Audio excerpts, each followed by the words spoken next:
Oh, very good. I didn't hear anything there, Louie. What happened to the intro and all of that stuff? Oh, hold on. Okay, There you you go. should you You might should want to hear fire stuff. something up there, my friend. I've It's an been awkward playing stuff. beginning to glorious Degenerate I've been Friday playing here, my stuff. You friend. should hear I was everything. about to get up and, move a couple of things around. Thought I had a couple of minutes. Next thing you know, we're sitting here with a goofy look on our I did face. a. No, it's All on. right. You're just not getting audio because Hit it's it, doing. baby. You're like Doc Severinsen. Hit it. You Crank up the should band. hear everything's on. Not I'm you. hearing nothing. I'm hearing nothing. You should hear it Uh, now. there you go. Now you're talking. It was on. It switched. It's a fun thing when we do all these different things. So those of you out there heard everything. Defo didn't. So now he does. So welcome back. That's it. That's all your gaming was like two It's badly on. recorded Everyone riffs heard it. from Albert Castillo. All right, Andy says he hears stuff. Yeah, everything was So there. here we are. All You right, didn't you hear got it. me Settings, tuned in. Plug me into the show here, Louie. the Plug me into the setting, show. That's all doing I what ask. we're doing now. The setting, I set the settings, but again, sometimes when you go live, it switches it, and I didn't know that. So everyone else All right. heard it. You did not. So sorry All about right, that. all right, all right. Sounds good here, my friend. You had me schwitzing a little bit. Uh, All right, welcome to the show. Good to be with you. A Degenerate Friday here on the Defo Show. Jeff Deforrest, Mike Lubie, Lubitz. The characters have not changed, even if the technology might be a little bit too advanced for us because we're doing like 8 different things now with a very simplistic system. And as you see, Lubie's operating out of like his nephew's bedroom, which is not an easy thing. I got my lighting back. How do I look? I should look you better look today. spectacular, sir. You A look nice great. little $16 part arrived from Amazon and Good job. came yesterday. Next thing you know, I plugged it in and everything worked. So feeling really good about that. Caton Bredar are going to join us in just a few minutes here, about 15 minutes away from being joined by Caton Bredar, TVG. She's our horse racing analyst. Just a wonderful person all the way around. You know what? It's weird when you talk to somebody, and we're privileged to get to know in this business. I think that was my favorite thing about being in this business all of these years. What was the great people that you get to meet. And hopefully, some of their influence rubs off on you a little bit, and maybe you take a little bit of this and a little bit of that from different people. But when you meet people that are just extremely well rounded and gifted in so many areas, and then have the ability to communicate and illuminate and convince you that hey, life is worth living. Those kind of people are really special. And Caton Bredar happens to fall into that category for me. Not only brilliant at what she does, but just a lovely person all the way around. All of her intentions are good. And she makes good on a lot of different things, not only for people, but especially with her interest in animals, horses, and all other types of life, flowers, whatever it is. Everything she does, she has kind of a Midas magic touch. And she's going to join us. Now, speaking of Midas touches, what we're hoping she keys us into what looks like a somewhat uninspiring. I hate to say this, being a horse racing fan, and something crazy is bound to happen. That's the beauty of being a degenerate. Anticipate the unusual, anticipate the bizarre, and if you could do that every now and then, I mean, you'll get like a Smarty Jones getting mowed down in a stretch en route to a possible triple crown by some horse that pays $80. That you look back in the farm and you go, oh yeah, I could have played him.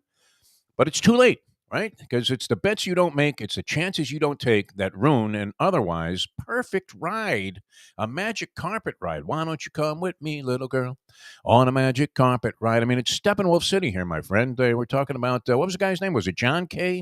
I always want Oh, to say good. Michael Kay. Michael Kay is the announcer for the Yes. Yankees. Yes. It ain't Bit of a Michael. shill, I think, also. You think Sterling's bad? No, I don't know. I can't criticize Michael Kay's work. I mean, Not my favorite announcer. A bit of a schlubber Fritz. I should talk, yes. right? But I was gonna say. nonetheless, but I mean, in doing play by It's play, hot. you just don't want to be like a babbling brook with statistics and Yes. things like Yes. that. There was Ross Porter, I believe, was the guy's name. He took over for Vin Scully at one point in time as the radio analyst of the or play-by-play guy for the Dodgers. Finn kind of moved to TV or something. I don't know. Somehow Ross Porter worked his way into the equation, and he was a local sportscaster in L.A.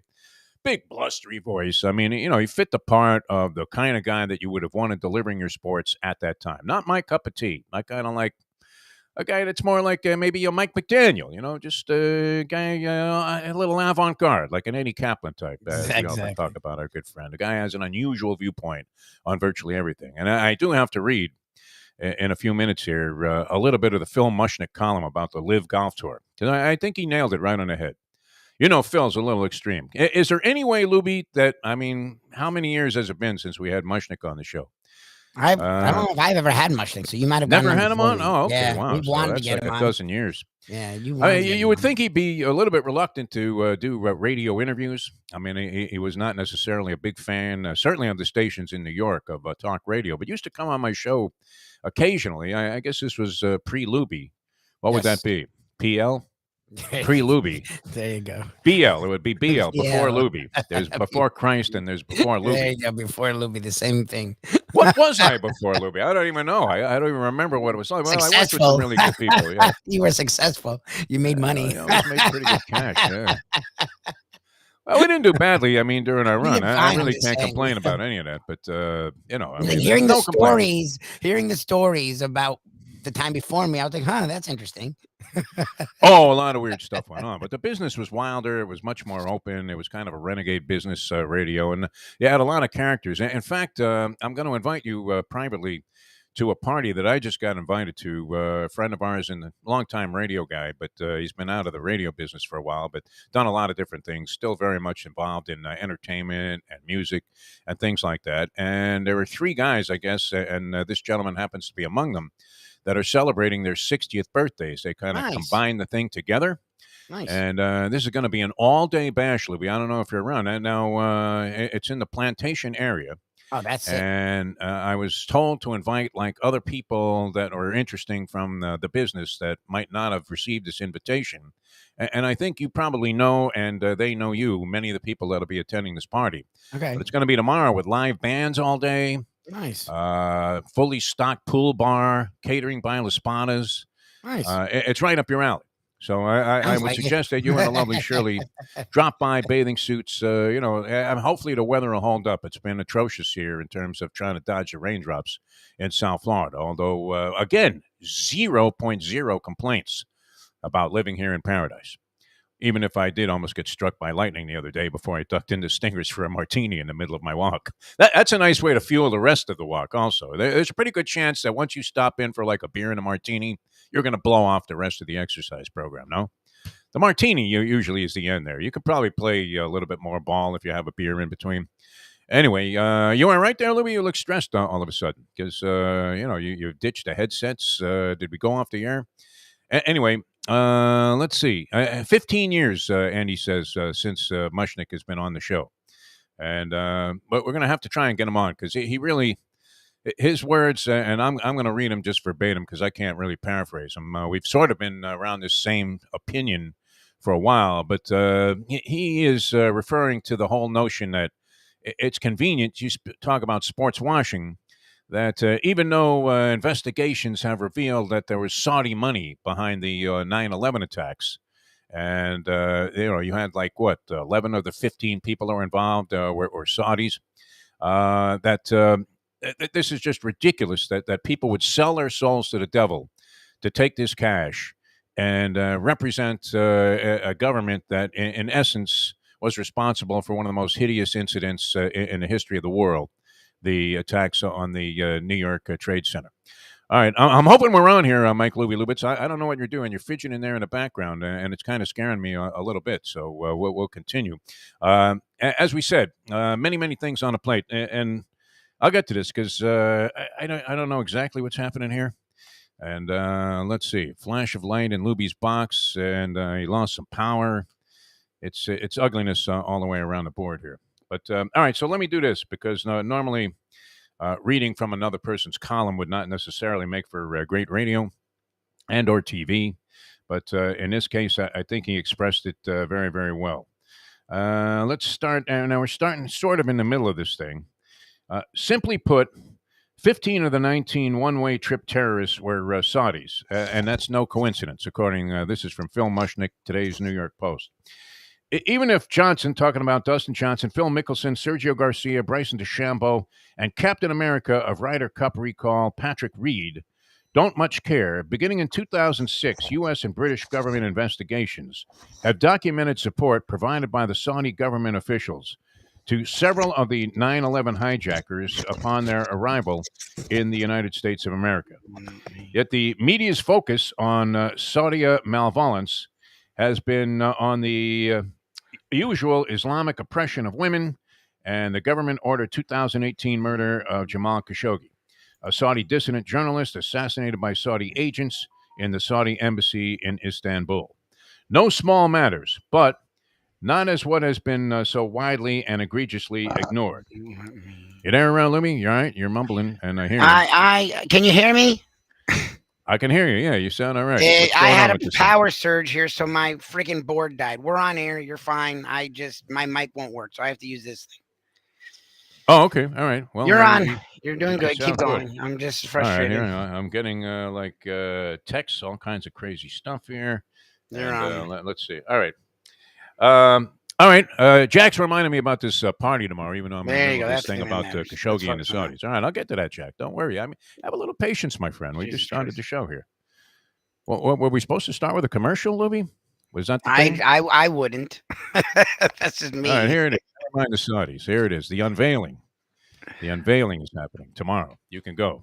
It doesn't really give the information as to how people can go, which I find very frustrating. But the Versace Mansion, June 11th, 2022, VIP Masquerade Gala, World Peace Conference fundraiser. Robbie Seller is behind it, so that's great.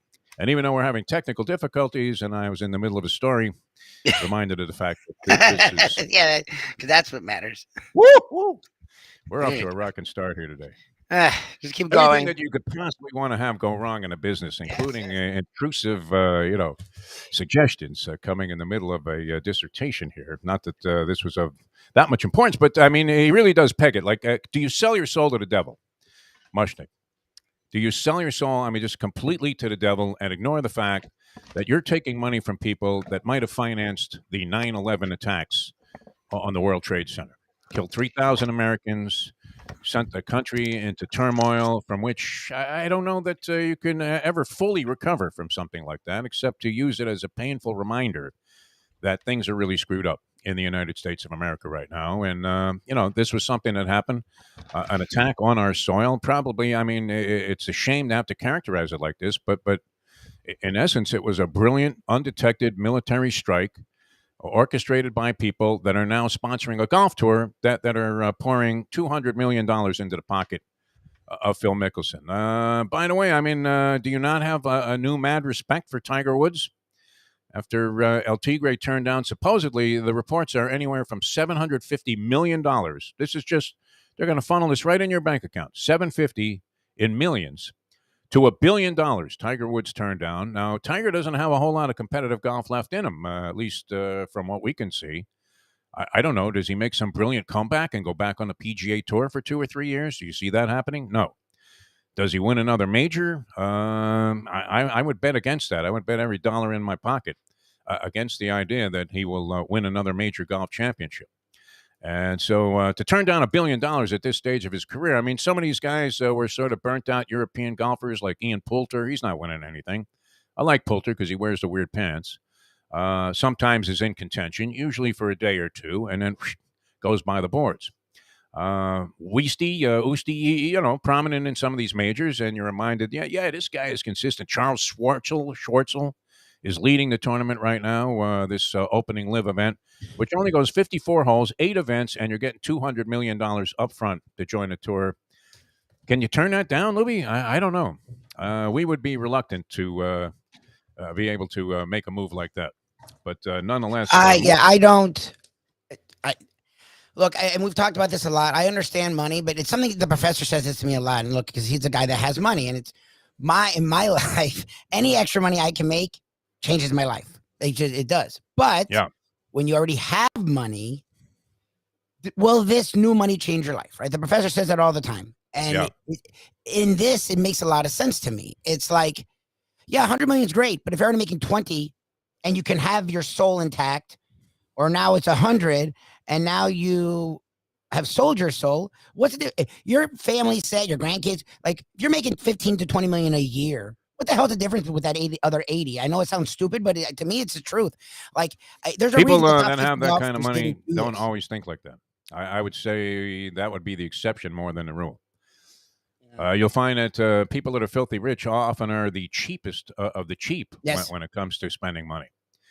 My brother has money. Now, I wouldn't say that he was cheap. He's not one of these guys that's hoarding cash or anything like that, but he still is very discriminatory about how he spends money. In other words, he had mailed me, a check, and it was going to get lost in the mail because he had mailed it to my old address. It had only been 6 months, and I hadn't informed him that I had moved. And but I'm not in communication with him on that level very often. I mean, we don't mail each other a lot of letters or send each other a bunch of packages. Text here and there, but that's only become more frequent since my mother fell into poor health and eventually passed away, and then we had some dealings with obviously her estate, if you will, which was a lot of money that she had stashed underneath the bed in a pillow, and back and forth communicating on that. And then, of course, he was an expert on the trip to Rome because he spends a lot of his time there. So he gave me all kinds of great advice and tips on that. But in general, we don't mail each other letters. So he mails me a check that was coming from my mother's estate, and he sent it to the wrong address. And, I'm thinking, shoot, not only A, do I need this money right now, but B, I don't want it to get lost in the mail. Which I was getting. I don't know. How are you when you've changed addresses, Lubie, in terms of the U.S. Post Office forwarding It's a mail? disaster. I didn't get one piece of mail here in this new place. Now, I know people have sent me stuff, even if it's come-ons from casino. No, they find you. The casinos find your new location. Before we even closed and signed the papers to close on this new place, various casino hosts had contacted the Mustang and said, "Congratulations on your new place." How do they know? This is just because she plays slot machines. I guess this is appropriate for a Degenerate Friday.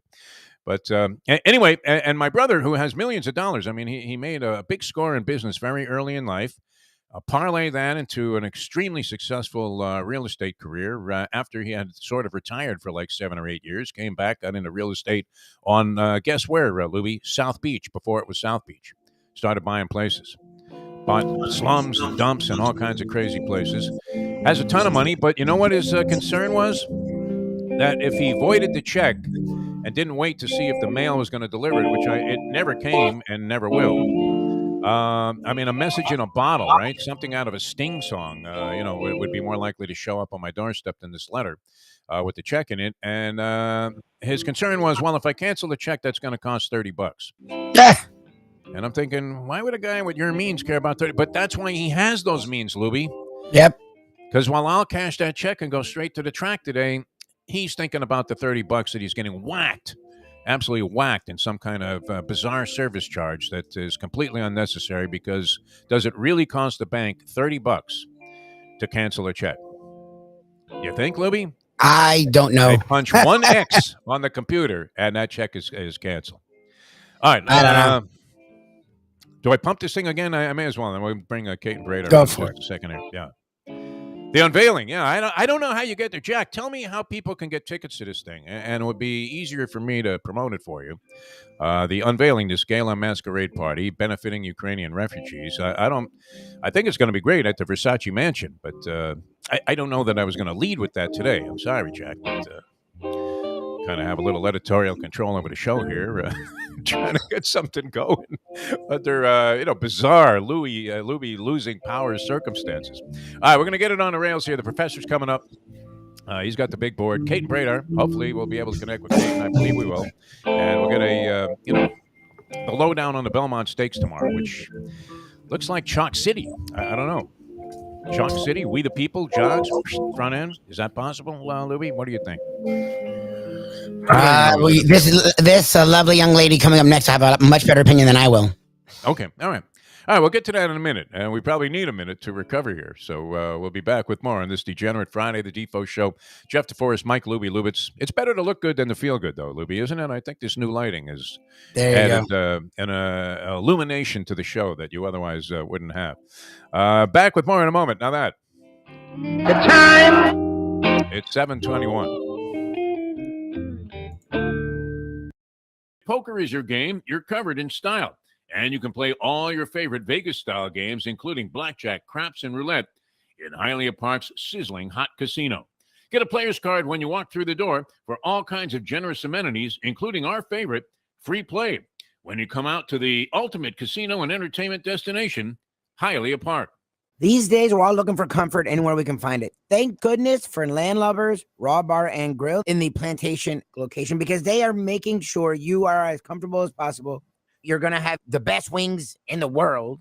You're going to have a great burger. You're going to have their amazing soups. Again, Landlubbers Raw Bar and Grill. It's nice and easy. Just go to landlubbersbarandgrill.com for both your pickup and free delivery. Thank goodness for Landlubbers for making you always feel right at home. Catholic Health Services is committed to care that changes as your needs do. Our full continuum of services is designed to be there throughout your care journey. If you need assistance with daily living, post-acute care following a serious health event, or additional medical care at home, we also offer skilled nursing and palliative and hospice care. Your care needs may change, but our commitment never does. Catholic Health Services, South Florida's #1 choice for post-acute and end-of-life care. Visit CatholicHealthServices.org.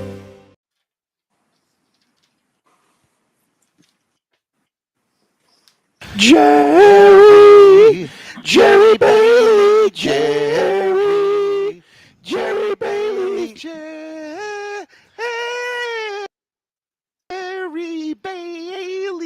Bailey, Jerry, can you win one tonight? Come on and win one. Make that horse move faster. Win one. Come on, it's been a disaster. Win one. I need some dough right now. Win one. Jerry Bailey, can you win one, please? Jerry Bailey. The morning just isn't right without Defo. We now return to the Defo Show.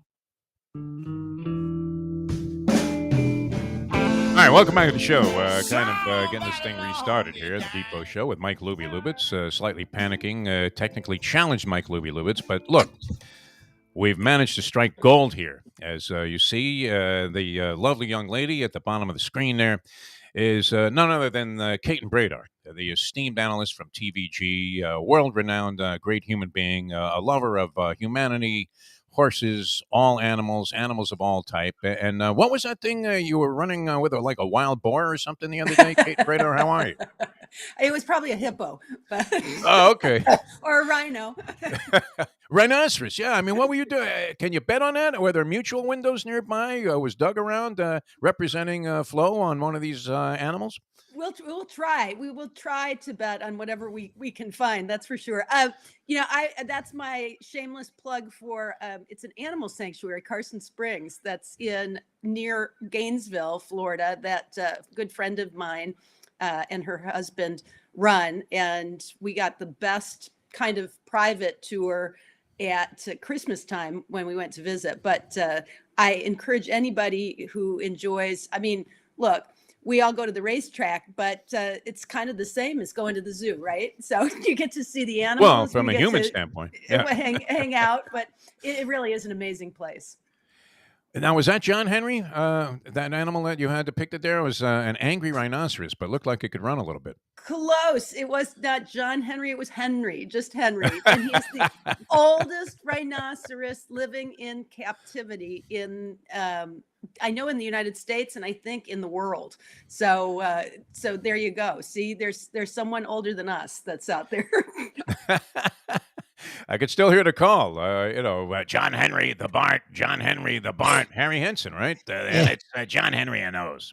One of my favorite calls of all time there, and it was a great stretch too. One of the other things that you've been doing recently, I think you visited Spendthrift Farms, and this is something else, because people think of horse racing as a bunch of degenerates, stooped over the rail there, trying to find some guy's uncashed show ticket after a disqualification took place, and asking guys if they can squeeze them a 20, real sort of loser scenario. But there are so many layers to this game. I think that's one of the things about this particular sport that people don't really have a full grasp of. And I remember having done many videos back in the days of doing a racing report from Calder. We used to go to various horse farms and produce video commercials for them. And it's one of the most tranquil things, not only steeped in history, but in terms of just finding your inner spirit and uniting with nature and animals, going to these thoroughbred horse farms, breeding farms, can be just a colossal experience. It really is. And, that trip in particular, it was with a group of my neighbors and friends here that don't have any vested interest in horse racing, but on their free time, they love to go visit the farms. And so I said, well, we've got to go see my favorite, Monomoy Girl, who is at Spendthrift. And that is an amazing place in and of itself because of the history of the farm, but it's also, it's just beautiful. I mean, it's one of the more beautiful places you could go. And the idea of getting to see some of the horses that you either won, in this case, we won a lot with, but won or lose in that kind of a setting after their racing days are done is amazing. For us, though, too, getting to see the babies, we got to see some of the foals that were there. Monomoy Girl, I don't know if she's in foal yet. She was being checked, but she had been bred into mischief. So it was just so full circle and so good for the soul to really just hang out. And she's in a paddock. How about this, though? The horses have the same personalities as people. She was put in a paddock with some other incredible broodmares, and including Beholder. And Beholder, of course, won multiple Breeders' Cup races. And the two of them decided they didn't really want to hang out with the rest of the girls. So they put those two, they had to have their own paddock. And so Monomoy Girl and Beholder hang out in one paddock, and the rest of the mares that don't have babies at this moment are in a different paddock not too far away, kind of looking over the fence, wishing they could be with the big girls. But so to see those two, Beholder was one of my favorites just to watch. And then Monomoy Girl, of course, was very special for us because Florent rode her throughout her career, and she's one of his big horses. So yeah, I encourage anybody, and you can usually book tours through the farms directly, or you can go through Horse Country, which has been great in getting access to and organizing trips to any of the farms in and around Lexington and through Kentucky. And it really is a wonderful and good, just gives you a chance to chill. And I would say after the hustle of the racetrack, to just get to the farm is really good. Oh, a lot of fun. Very interesting. Of course, I was touring the farms in Ocala. Now, wasn't Leslie Combs the second, the guy behind Spendthrift Farm? He was. Yeah. And Leslie's son and Brownell also. They must be on like the fifth by now, no? I mean, if it's still Leslie Combs. So they are completely out of it. And after Brownell, the farm was kind of orphaned, and it ended up going into some bankruptcy issues, and some of the property was sold off for back taxes and things. And then B. Wayne Hughes, who just passed away a couple of years ago, but he purchased the farm and went full steam into trying to revitalize it and get it back to where it had been. And not only did he do that, but he kind of built this masterpiece in the process and tried some different ideas with stallions and kind of incentives and things to try to get other people in the game. And it really is a place to see now. And they're in the process of building a visitor center that's going to be magnificent when it's done. And that was sort of in his memory and honor. And it's interesting, though, when you go in some of the group wanted to see a breeding, and that's, you can sort of stylize or customize your tours. It's a little brutal, isn't it? I mean, like John Holmes wasn't involved in anything. It's definitely more than PG. Let me put it that way. I've seen it. But I've been on farms and breeding farms before, but for most of the group, it was the first time they were ever there. And that was quite the experience for them. But the stallion barn itself is very much very similar to the way it was when Leslie Combs had the place. And they even have some of the pictures, photographs and things posted, and the names of all the Grade 1 winners on the wall. And it's really remarkable. Legendary place, yeah. Now the reason I remember Leslie Combs and Spendthrift being associated is because, and you've probably been in this situation where you were watching one of the shows you were on being edited, and we used to do this Inside Florida Racing, and Leslie Combs is one of the sponsors with Spendthrift Farms, and I can't get this line out of my head. A pioneer in syndicating stallions, Leslie Combs II. It's a truth. I must have heard that line like 8,000 times as, you go, a pioneer in syndicating stallions. And I was like, my God, This guy was a genius. Unbelievable. All right, let's get to the Belmont Stakes and a field of 8 going postward. This is Caton Bredar. Outstanding, I mean, at everything she does, and brilliant as an analyst. Now, I'm thinking, though, I don't know, are you going to channel? I hate to say this because I'm not the biggest fan of this guy, but he is kind of a comical presence for me on TVG. Matt Carruthers, who... Anyway, I mean, and Frank Miramonte would tell you that if Carruthers was analyzing this race, he would be looking for the lone speed, which many people have realized by now. I don't know how many years did it take you to realize that, like, front speed and speed works at a mile and a hook. Because, for me, it was always like, oh, good, longer distance for the closers. They'll have plenty of time to catch this rabbit out front. But it doesn't work that way. So you have We the People. Is We the People a lone speed in this race? I know we talked about this with Mike Mayo in a lunchbox, but I mean, is it that simple that this horse just pops to the lead and never looks back? Rarely is it, but I think it is. I kept looking and looking, and I think there are some really good horses in there, and maybe We the People still has something to prove as far as does he have the class to go along with his speed, but because he has not beaten a significant contender. He's got Barber Road beat him in the Arkansas Derby pretty soundly. But I draw a line through that race because I think that nothing went right for him that day. I think you drew a ring around that race, right? Yeah, you win it? He did.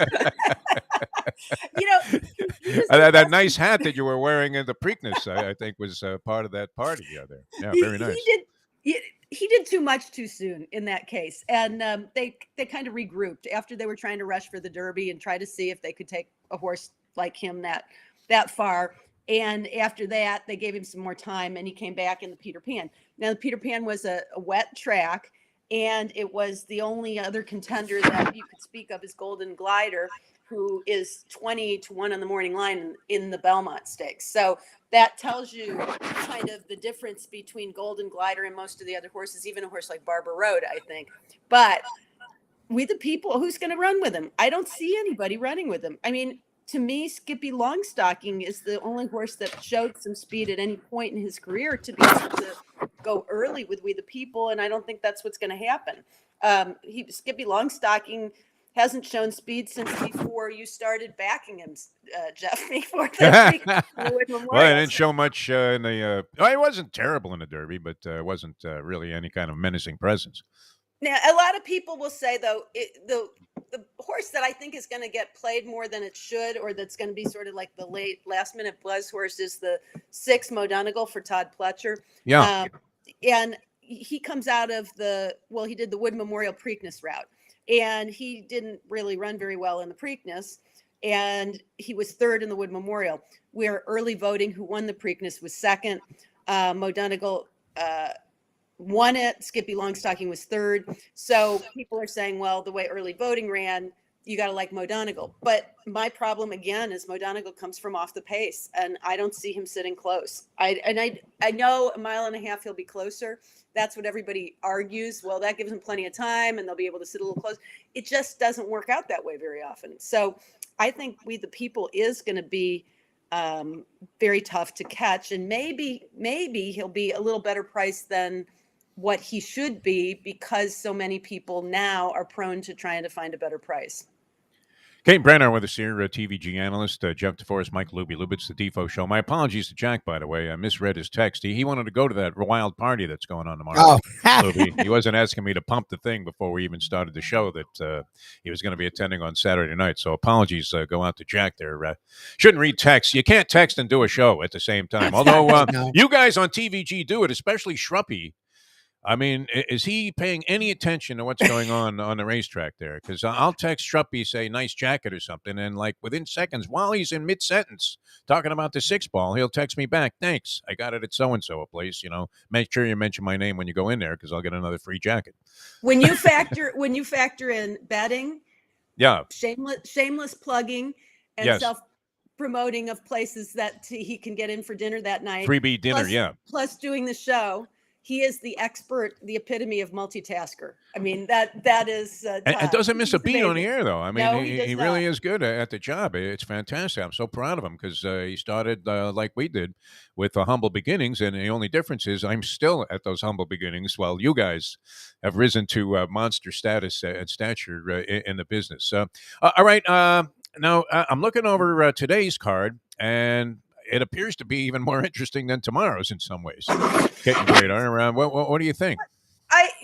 So I didn't admittedly look too hard at today's yet, but I'm sure that as far as numbers, it's going to be a better card because Yeah, big fields in a lot of the races. you know, we're at a point where when you have so many big stables that have most of the best horses, they pick and choose and try to avoid beating themselves, right? And also put themselves in the spots that they think they can win the most. So that combined with a shrinking foal crop and the idea that there are so many big money opportunities out there that maybe don't have the prestige of a Triple Crown race, but hey, do you want to run third in the Belmont, or do you want to try to win an allowance race that's got a purse of over $150,000? That's the option that's out there right now for a lot of these horses and horsemen. So I think that a lot of those factors came together. But, you know, you can only use the argument of quality over quantity so many times, and the bettors start saying that doesn't hold true. Yes, we've got an exceptional field with the Latruska or Echo Zulu or any of those, and that's great to watch, but it's not very much fun if there's only 4 other rivals and it looks like a cakewalk, and it's definitely not fun to bet on. So it was really kind of disappointing, even though you have a number of superstars on the card. As far as the betting goes, you got to be creative or find a few that you really think can get beat if you're going to make any betting, any progress. Let's put it that way. Well, and you know, kind of smacks of what happened in California. And I remember when I first got it started, you know, covering thoroughbred racing, it was at Santa Anita and Hollywood Park. And Santa Anita was just glorious on any given day. You could go out there on a Wednesday during the week and see all kinds of spectacular things going on.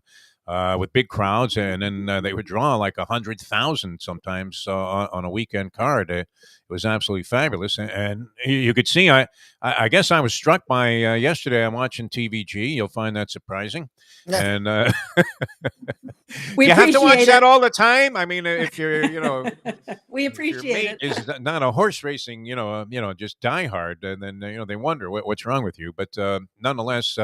I see Jeff Mullins racing horses at Gulfstream, and I'm thinking, wow, Jeff Mullins was like a California mainstay, and all these guys have had to leave because of the fact that, obviously, if you only have 5-6 horses a race and you're part of a jockey colony that goes 10, 15 deep in terms of top-level talent, there's not room at the top, for everybody to fit in, and we've seen these guys scatter throughout the country.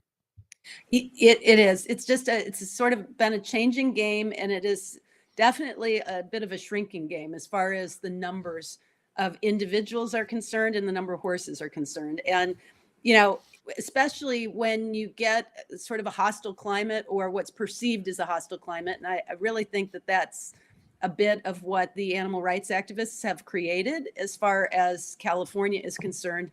That kind of factors into it as well. But all that said, I'm real hopeful that the idea of having uniform rules, which is going to go into play July 1st, when the federal act, HISA, you'll hear a lot about it, it's the Horse Racing Integrity and Safety Act, goes into effect. It's going to take a lot of fine tuning, and they're going to tweak it and work it out. But I think that having uniform rules in every state is a step in the right direction. So, even if you don't like the rules or don't agree with them, the fact that it's going to be the same is going to help states like California, where people have been leaving because maybe they don't like the restrictive atmosphere, or they feel like they can get a better situation in another state, or they just feel like it's a better deal all the way around. I mean, I can't think of a game that could grow if it didn't have uniform rules. I mean, can you imagine if, like in the NFL, you're playing in one state and then you go to Chicago and, hey, totally different rule. Let's make. Well, it seems that way based on the refs. That is how it is, though. That's how it is right now in horse racing. So I think it's really an important first step, and I'm hoping that it can lead to change and improvement. And maybe long term, bigger fields, more parity across the country, where you see a lot of quality every place, and hopefully at the end of the day, a better deal for the bettors too. Yeah, you like those big, wide open betting opportunities. I mean, you're not going to see the kind of payoffs probably in any other race like you do in the Kentucky Derby, especially if somebody like yourself and your brilliance benefited from the fact that this 80-1. I hate to use the term pig, somehow showed up in the winner's circle there with a guy who last, I saw he was in the third at Belterra and, getting beat on a 4-5 shot. Sonny Leone, who sounds like he came out of Godfather 3. Yeah. How weird is it? I mean, we've had bizarre and obscure, archaic references to Leslie Combs II and the great Harry Henson. No mention of Bob Baffert. As we're talking about this race, where does that stand? I mean, what's going on? And you have your finger much more on the pulse of what would be public opinion worldwide with your connections to TVG. What do people think about this whole Baffert situation right now? Well, it really depends on who you talk to. I mean, if especially inside racing versus outside racing, and then even within the sport, people are going to feel differently, probably depending on what side of the fence they sit. As far as where Bob is at right now, he's serving out the remainder of his suspension that was related to the Derby winner testing positive and being disqualified. So did you get the money yet, by the way, Caton? Did you get the money yet on Mandalore? Have not gotten the money yet. So we're still hanging in there. All right. But so they haven't distributed the winner's share of the Derby from Medina Spirit. But once Bob is done with the suspension, he can go back to training. However, he still can't go back to training in Kentucky because so far as the Derby is concerned, he's still a 2-year ban from the track in terms of earning points or getting to come back to Churchill Downs and Churchill Downs properties. And that's their right as private property owners to have instituted that. Now, he tried to fight that and he was not successful. But a lot of people are speculating, he's just going to retire, he'll get out of it and everything else. Let me just tell you, Bob has been going to the sales and he's still very much involved in helping select or purchase some of the highest priced horses around the country. So I don't think he's interested in retirement plans quite yet. So that's all. But as to what else is going to happen, I don't know. It's been very strange, and it kind of continues to be strange because now those horses pop up for other trainers. And I think there is a stakes race in California where 4 of 6 or 8 runners I think it's 4 of 6 are former Bob Baffert trainees who are now in the barns of 2 other trainers. So it's just a very strange atmosphere we're living in right now.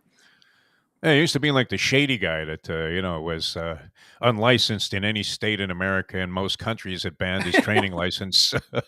I knew a guy like this back in the day at Gulfstream Park, and, so his horses were always represented by other trainers, but, it was my man Patrick Reardon all along. And it's interesting, too, because Baffert's name actually was brought up last night in the congressional hearings on the January 6th insurrection. I think at some point in time they mentioned Baffert and Jill, in the conversation there as far as bizarre cases that remain sort of unresolved and almost inexplicable. All right, Caton, so your pick, you're going with the chalk. I can't believe it here. Let me get my milk of magnesia out.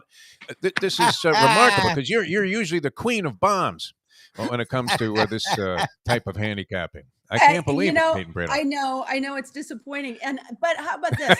in the Preakness, I didn't have the right order. I'll be the first to say it, but yeah. I had the right 3 horses for the trifecta. Oh, nice. So let's see if we can give the right 3 horses for the trifecta, because I am leaving out Rich Strike, and Rich Strike is going to take. Yeah, and that's another name wasn't mentioned. I mean, here's the Derby winner. Didn't do anything wrong in between, except rest up and work out. And from what I hear, is training really, really well and looks super. He looked great here in Kentucky before he shipped out, and he looked good yesterday. I saw Mike Joyce had an interview with the trainer, and they were parading a horse around, I guess, to school in the paddock there, or get used to the environment. And looked fine to me. Yeah, Although, no, he looks really good. I just don't, 20 horse field, ride of a lifetime, horse primed for a lifetime best, everything going exactly the way it needed to go. And the stars aligned for Rich Strike. I'm not saying he's not a good horse, but I'm saying you have 7 horses he has to navigate around here. You are not going to have the pace you had in the Derby. And there's still no guarantee. Just because he did great at the Derby distance doesn't mean that he comes back in 5 weeks and excels at the Belmont distance and traveling to Belmont Park. Now, if he beats me, he beats me. But I think that there are horses that are going to be good at the 1.5 miles in here that are nice horses. So I'm going to throw him out. He's going to get overbet, in my opinion. And he's not proven to me he's better than a few others. So I'm going We the People. I really think Creative Minister is an improving horse. I don't know if he can win, but I think he can hit the board. And Pletcher's other horse, they all talk about Modonegal. I think Nest is better suited for the 1.5 miles. Pletcher no, that's a filly, right? Nest? Yeah, it's a filly, and Pletcher won the Belmont with the filly Rags to Riches. So I think that she's in a good spot. She's by Curlin. I think she'll run all day. She can sit closer to the pace than most of the others in here, including her stablemate. So I like her. I mean, I really am going to use her, and she wouldn't shock me if she won. But I think We the People has a better pace scenario, and I believe he's a good horse. I've always believed he was a good horse. So. I'm sniffing a $10 try box 135 Caton Bredar and a $10 try key 1 over to 35. And it's, off to the windows we go. All right. Excellent stuff, Caton, as always. Where are you going to be taking us in? At home, I'm assuming? Or are you going to go out to some facility just to get the atmosphere going? Maybe Churchill? We probably should have a contest on the lunchbox to name Doug Bradar's basement. His man cave has like 3. We have 3 big. That was our COVID project. While we were in lockdown, we had a complete renovation of the basement. So now he's got his own little sports bar in there, and it includes betting because we can, of course, use our TVG accounts. Right. And so we'll have one on the NBC coverage and one on the TVG coverage and one on whatever other sport might be of interest. Could be golf, could be anything else that's going on. Anything you can bet on, we will have on in that basement. I want to move in. I really do. It's a dream come true. Caton, you're always a dream to have on the show. Thanks so much. 1 over to 35, the 135 box, and 135 all day long, any particular order. Great having you on the program. Thanks so much for doing this. As always, we greatly appreciate it. And we'll talk to you again soon, maybe pre-Travers. Sounds great. All right. Nice. Thanks so much. Caton Bredar, ladies and gentlemen. That's a pro's pro right there, huh? Lubie, I mean, any issue knows about the animal rights stuff and about Baffert, where he stands. Did they mention Baffert in the, January 6th? I guess this would be the Inquisition, right? As did we learn anything new? I mean, maybe not quite the depth of the assertions that are being made about your man DT there, number 45. Number 45. I mean, what the hell? It's no laughing matter. It really isn't. And the fact that, people could just look at that and I mean, you're watching it on video. I mean, there's something happened there. For this guy to shrug his shoulders, who was that guy? Some representative from Schminkdom who says, yeah, you know what? Looked like another tourist day at the Capitol building to me. I wasn't on any of those type of tours on my trip to Italy where riots broke out. I mean, what do you think, Lubie? Did that look like a typical day at the Capitol to you? Yeah, definitely. You kidding me? Come on. Whatever. I mean, this is the reason they fought the Revolutionary War, my friends. Talk about the Second Amendment. I don't want to get too deeply into that because we have the professor coming up, and you say he stole the show again last week. And then Mike Mayo is going to join us, the Gambling Gourmet, and Mike's discovered some new spots, including this Costa's, which, wow. I mean, did you try the pizza there, Lubie, by the way? Yes. Great, huh? Yes. What'd you have, pepperoni? You had it. It looked freaking ridiculous, so I had to try it. It was amazing. Pepperoni did the curl thing that, is like the real deal. It was great. Oh, no. I mean, and I know Mayo loved it because of his penchant and passion for crunchy bread. Because it was like the crust was kind of crunchy on that thing, no? Didn't you think that? Yes. It wasn't the kind that was going to drop on your shirt, even while eating it, while driving, and trying to find a doctor's office, which are all doctors working out of some kind of a maze-like arrangement where there's no way to find a guy's office, man. The name's never on the door either. I mean, like, hey, come on. How about this is where so-and-so is? Right behind these doors, kid. Mm-hmm. Is it me? Maybe I'm just lame, because I was wandering around in half of a daze, I don't know, anticipating that this wasn't going to be the most comfortable experience of my lifetime. It wasn't like I was getting a rectal exam or anything, but when they're jamming stuff into your knees, I mean, holy Joe Namath, right? Imagine what Joe went through just to get on the field. Do you ever see any of those documentaries about Joe Namath? Yes. And this was in a primitive time where they I mean, Jim Otto, look at this poor man. He couldn't get out of bed for their. Did he check out? I think Otto finally checked out, right? The old Raiders center, who they always used to show whenever they were talking about the diminishing and debilitating effects of concussions while the league was denying it, much like what we saw last night, right? Where, whoever was the commissioner at the time was like, hey, he's got a little headache. Right? Guys are walking around crippled permanently. I mean, unable to utter like a syllable anymore without slobbering all over themselves. And this guy's looking at all of that evidence and saying, that Nowitzki guy, he's crazy. Did we ever figure out, is it Dirk Nowitzki, the way we pronounce this doctor's name? Is it Nowitzki or Nowitzki? I think he's Nowitzki. Yeah, I think he's Nowitzki, he doesn't. yeah. I get that confused, man. It's like Tony Dorsett or Tony Dorset. Dorset, yeah. Like if the guy wants to be called Dorset, shouldn't you respect that? I guess. Right? Muhammad Ali. What's my name? Floyd Patterson paid the price for being indignant about that. All right, we're coming back. Speaking of indignant, and this could go anywhere. The professor with the big board, Mike Mayo, the Gambling Gourmet, coming up later on. Again, my apologies, Jack. I'm sorry. I saw the text and I thought you were saying, hey, please talk about this unveiling thing. And he really, and just, I mean, talk about misinterpreting a man completely, like 180 degrees wrong. My sincere apologies. The guy wanted to go to this wild party instead. That's my kind of guy. That's who you want producing a show, right? Mm-hmm. Mm-hmm. You're relatively quiet on that one. I'm trying to break. I think you want to do a whole nother segment after a 30-minute segment. I'm just so happy I got these lights working, man. I know. like You look amazing. Technical giant here. All right, back with more in a moment. Now that thing in the knee, man, in the knee. I know. How did Joe do it, man? How did he, knowing you're going into the locker room, knowing that you're going to be in just incredible pain for the next 2 hours, so you can go out there and get the snot beaten out of you by the Raiders defensive line? Are you kidding me? All right, it's 7:54.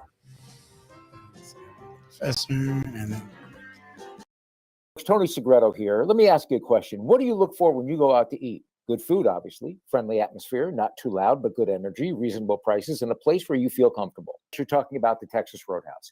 Good for a family, good for a date, or just a night out for yourself, and prices that will make you extremely happy. Their ribs unmatched. Steaks hand cut every day. Everything, and I mean everything, is made on site, including their incredible bread. Trust me when I tell you, Texas Roadhouse, your restaurant, your destination when you say, where should we go and eat tonight? From the newly renovated sports bar to the beautiful bayside views captured at the Tiki Bar, Jimmy Johnson's Big Chill has it all. Located at mile marker 104, the Big Chill also offers waterfront dining while experiencing breathtaking sunset views of the Florida Keys. It's simply the hottest spot in the Keys to cool off. That's Jimmy Johnson's Big Chill at mile marker 104 in Key Largo. For more information, call today at 305-453-9066. Any time of year, things can happen to your home or business, and the insurance company can be your friend, but they also can be your enemy. Horizon Public Adjusters, Justina Testa, are here for you to help this process go so much easier. 7 to 10 times more money recovered with a public adjuster than if you went on your own. If there's no recovery, there's no fee. Before you call your insurance company, call Horizon Public Adjusters and Justina Testa at 954-809-8752.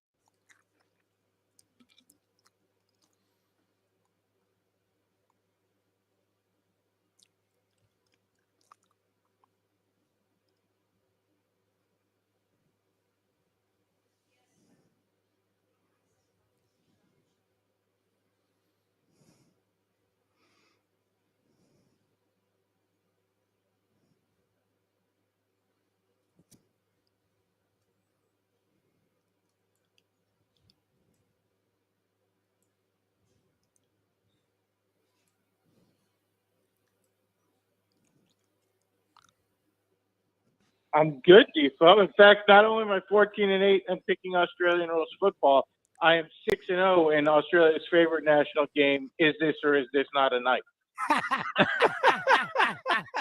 The best way to kick off your day is with Defo plus Lubie. We now return to the Defo Show. All right, welcome back to the show. A slightly dysfunctional Degenerate Friday here on the Defo Show. Jeff Deforrest, Mike Lubitz, and we welcome into the program.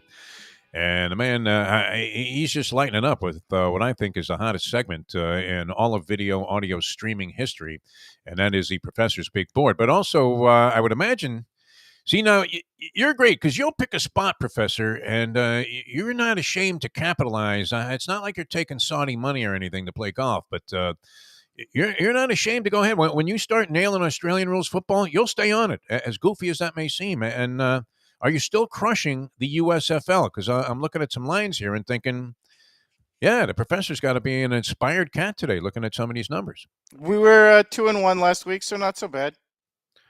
All right, that's it. I mean, that's all you have to say about that? You've been killing it. What are you talking about? Great. We talked about it extensively last week. Unfortunately, as you're aware, the Michigan Panthers cut Shea Patterson, who was our end. Oh yeah, Defo missed. It was a layup. It was a bunny at the other Patterson end. being terrible was our primary angle in the league. But no, we still, we're doing okay, keeping our head above water. I am very encouraged this week because it appears that Lubie has finally lost that terrible, terrible clip from that terrible, terrible movie you love with Matthew McConaughey. Oh, 2 for the money. So it wasn't plaguing the beginning this weekend with his lies about a Citizen 101 Kane, money line shot that he Citizen Kane, 2 for the money. That would be the two movies. If I was Billy Corbin, I was teaching a course down at the University of Miami. Citizen Kane, 2 for the money would be the second movie of merit there. All right. So do you have any selections on this stuff? I mean, you have New Jersey and Michigan. Now, was a guy, he was playing for Michigan, wasn't he? Your man, Shea Patterson? Shea Patterson, yeah, but they cut him in New Orleans, picked him up. They cut their starting quarterback, in other words. They just said, that's it. No backup role. Move. You never see that, right? You never see. I mean, honestly, when you're like 1-7 as a starter in the USFL, cutting is really not an invalid route to go. What's next? Flag football for this guy, I guess. I mean, when they put a league together, sort of Saudi football league, I would imagine. So how much? You're gonna do interviews. You go, that journalist deserved to have his head cut off. Like, screw that guy. I'm just 9/11. What was that? What did I miss there? Yeah, exactly. Buy some oil. What's wrong Never with mind, you people? Phil. I mean, it's mostly my washed-up European schminks, nondescript European schminks that are, kind of fueling the foundation of this tour, and then you a couple of Americans. Nondescript Australian schmank running the whole thing in Greg Norman, so you're in the zone there. Yeah, I mean, at what price? You were quoted earlier as the brilliant philosopher that you are. By Mike Lubitz saying that, if you're a person of means, how much do you need? But you always ask that question and you wonder, I mean, it's the same thing like, some greedy thief that's in a Ponzi scheme and has gotten away with it and all they have to do is walk away, but they can't help themselves. There's a little difference between being involved with a guy in a Ponzi scheme and being involved with a guy who sends 5 dudes with swords to a different country to chop somebody up. I think look, I'm not pro Bernie, but I feel between Ponzi scheme and brutal sword murder, there's a gap. Yeah. You could almost justify a position there on Madoff in that situation. I get. May he rest in peace of pieces of whatever. Look, you want to steal millions or even billions of dollars from the United States of America, you get to be the senator from Florida. Hi, Rick Scott.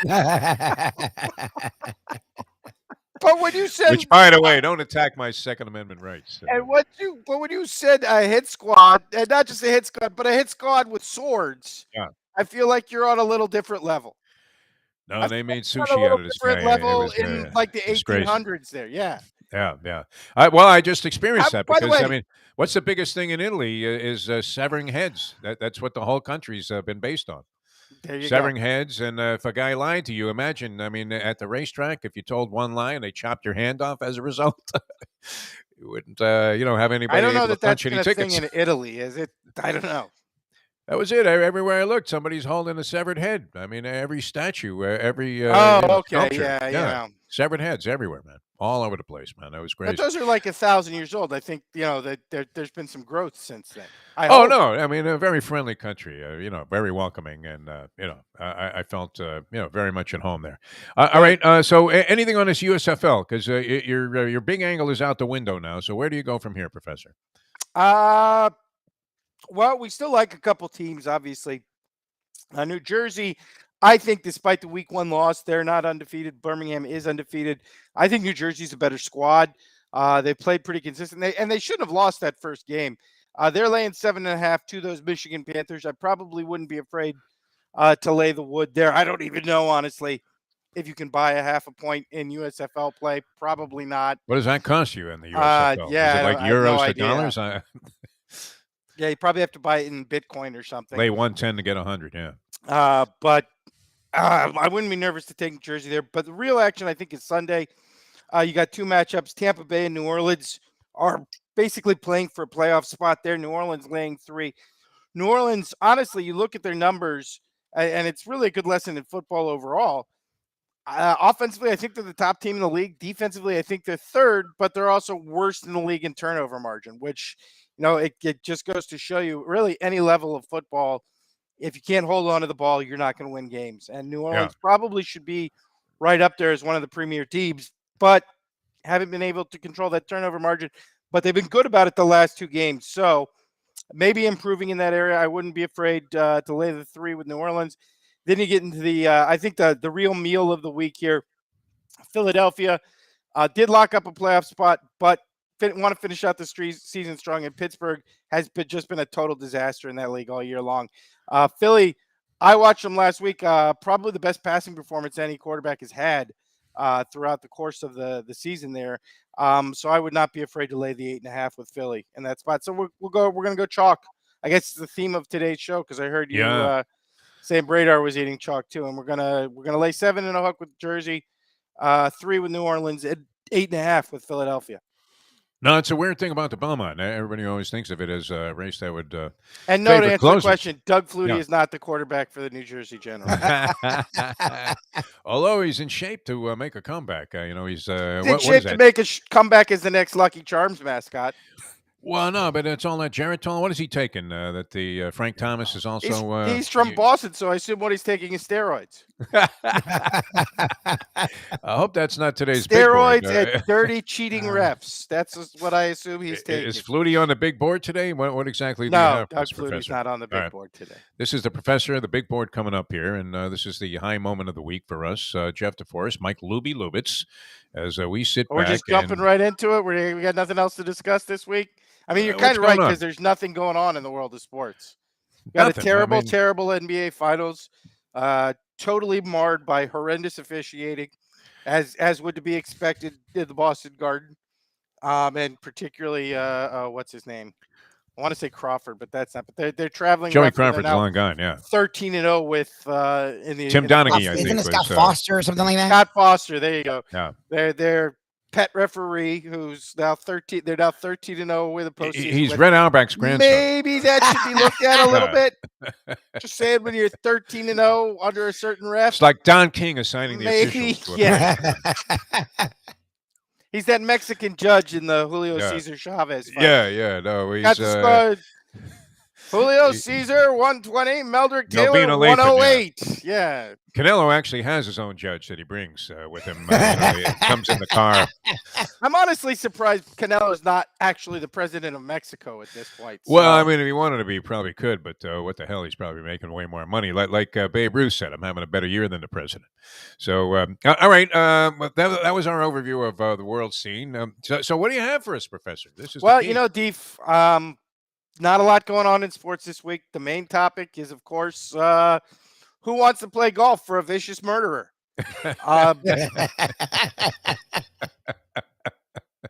And at what price is your dignity and pride? Exactly. Yes, exactly. Well, I think we saw with what's everything going on in this country, the price isn't really not that high. I think the hearings last night sort of put a good demonstration on. You got all these Proud Boys from South Florida who have now been charged with sedition. So they're going to jail forever. And I think they got, I don't know, a picture of Ivanka in a bikini or something in trade. Yeah. Or got to hang out with Roger Stone for a day. Yeah, there's a good There you trade. go. Nice hat, Raj. Yeah. So for some people, price not so high. For others, pro golfers in particular, price very, very, very high. Yeah. And our man Blake threw out a very interesting comparison the other day. All right. And me being me, I just, being lazy, stole his idea. And that is that we have an established precedent for this new golf tour. And that is the Live Tour, the NWO for golf. Now, for those who don't remember, because I know we're going with a little bit of an esoteric brand here, people who both enjoy professional golf and enjoyed professional wrestling in the late 90s, early 2000s. So for those who don't remember, a bunch of WWF, now WWE superstars signed with the WCW in the late 90s, took a bunch of Ted Turner's money to revitalize his wrestling brand, and immediately all became bad guys within the WCW, and they formed a group called the NWO, or the New World Order.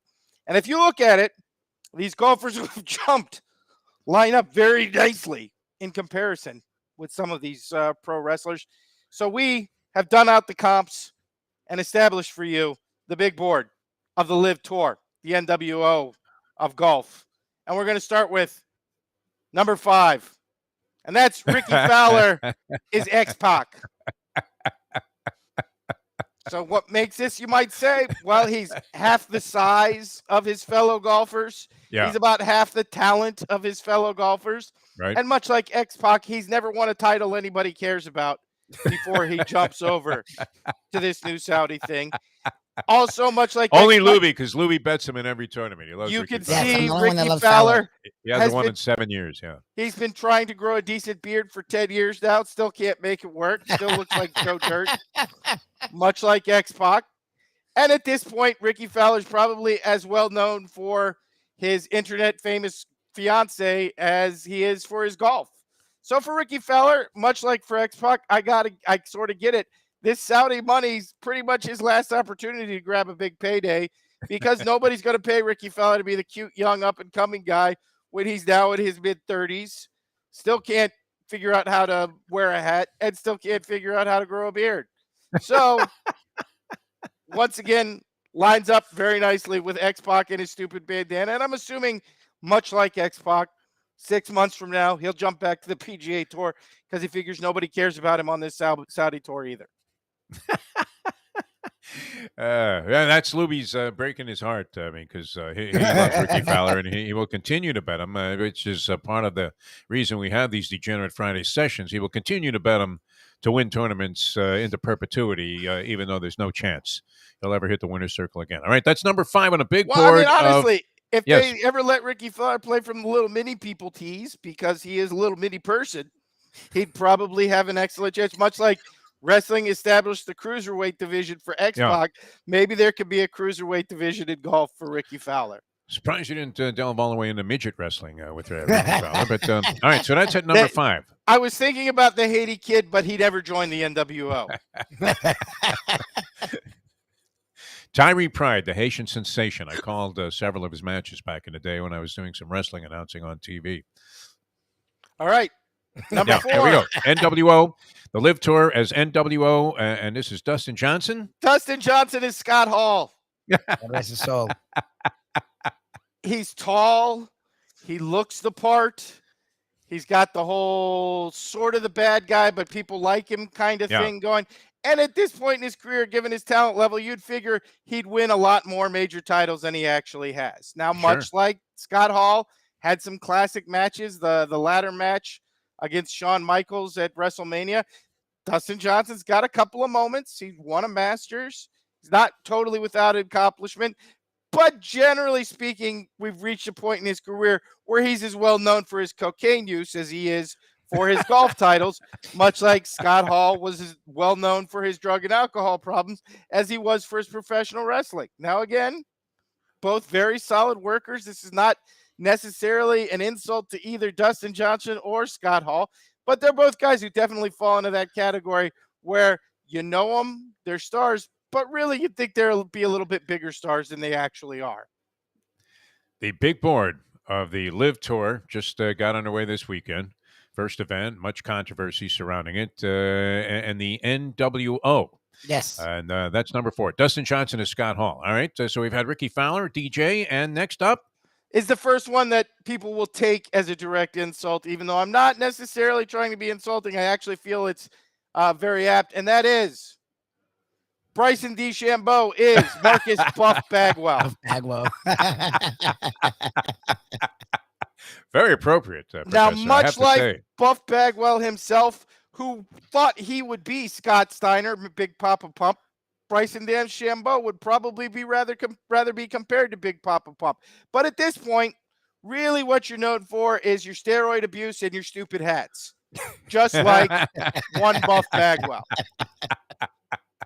We often said that about DeChambeau before he bulked up, that if you're going to wear that goofy hat, it's like the guy that shows up in the pink sneakers, high-top Converse All-Stars, and the guy better be able to play ball if you're going to, walk around and dress like a clown. Also, like Buff Bagwell, constantly runs his mouth. It's not particularly entertaining and just annoys the hell out of everybody. And Ask again, Brooks Koepka, yes. Much like Buff Bagwell was the sidekick to Big Papa Pump eventually. That's what happened in his development in the NBO. Bryson DeChambeau has basically become Brooks Koepka's sidekick and whipping boy. That's like his only role really in professional golf, and now he's gotten away with it. He's gotten away from it.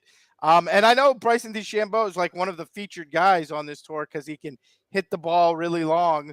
Unfortunately, I think the people are going to discover he has absolutely no other skills, much like Buff Bagwell. Once again, had a great finishing move, no other skills whatsoever. So, feel like this lines up just about perfectly. And just like what happened with Buff Bagwell post-wrestling, there's a decent chance that after the Saudi money rolls out, after he spends it all on stupid hats, and then I guess he's famous for his car collection. He has something like 75 cars.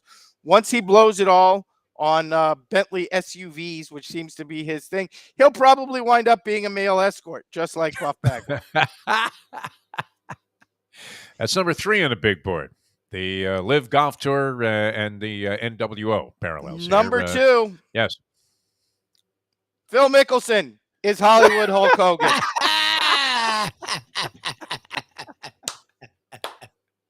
That's great. Oh, my God. At the time when Hulk Hogan joined WCW, he was past it and pretty much showed you with his looks that he was past it. Phil Mickelson has definitely entered that zone. If you've seen the pictures from the Live promotion the other night, Phil showed up clearly on like a 4-day bender, probably was hanging out, I don't know, with Coach Dana Holgerson or someone capable of doing. He looked like Mark Wahlberg in the remake of The Gambler there after he dropped like 80 dimes. That sort of extended bender. Yeah. Much like Hulk Hogan, who was getting ready for a very expensive divorce. Clearly, Phil needs the money for something. I'm not going to even try to speculate in the case of Phil what it possibly could be, but clearly needs the money. And much like Hulk Hogan, the more you hear about it, the more you realize that everybody who's worked with him for the last 30 years actually hates him. This Bones guy is doing well now. Like all you hear about Scheffler. Phil Mickelson are these stories about what a jerk off Phil Mickelson is. Much like all these other wrestlers came out with a story. Yeah, Hulk Hogan spent 30 years trying to keep me down. Everybody in the locker room hated him. Seems very much true of Phil Mickelson. I don't know if you've heard it, but John Daly did a podcast with the Full Send guys a couple weeks ago and talked about what goes on with the gambling between golfers and between the golfers and the guys at the pros. Apparently, Phil has taken more money off of golfers and guys in pro-ams than anybody in history, and it's not close. Not a well-liked individual, much like Hollywood Hogan, not a well-liked individual. And let's be honest, looking at Phil in this phase of his career, it's pretty obvious whatever money he has left from the Saudi royal family, some woman's eventually going to take half of it right off of his grease-stained fingers. And I got to say, looking at Phil, these these commercials he does for whatever disease it is he has, where he talks about how he's improved his diet and his lifestyle.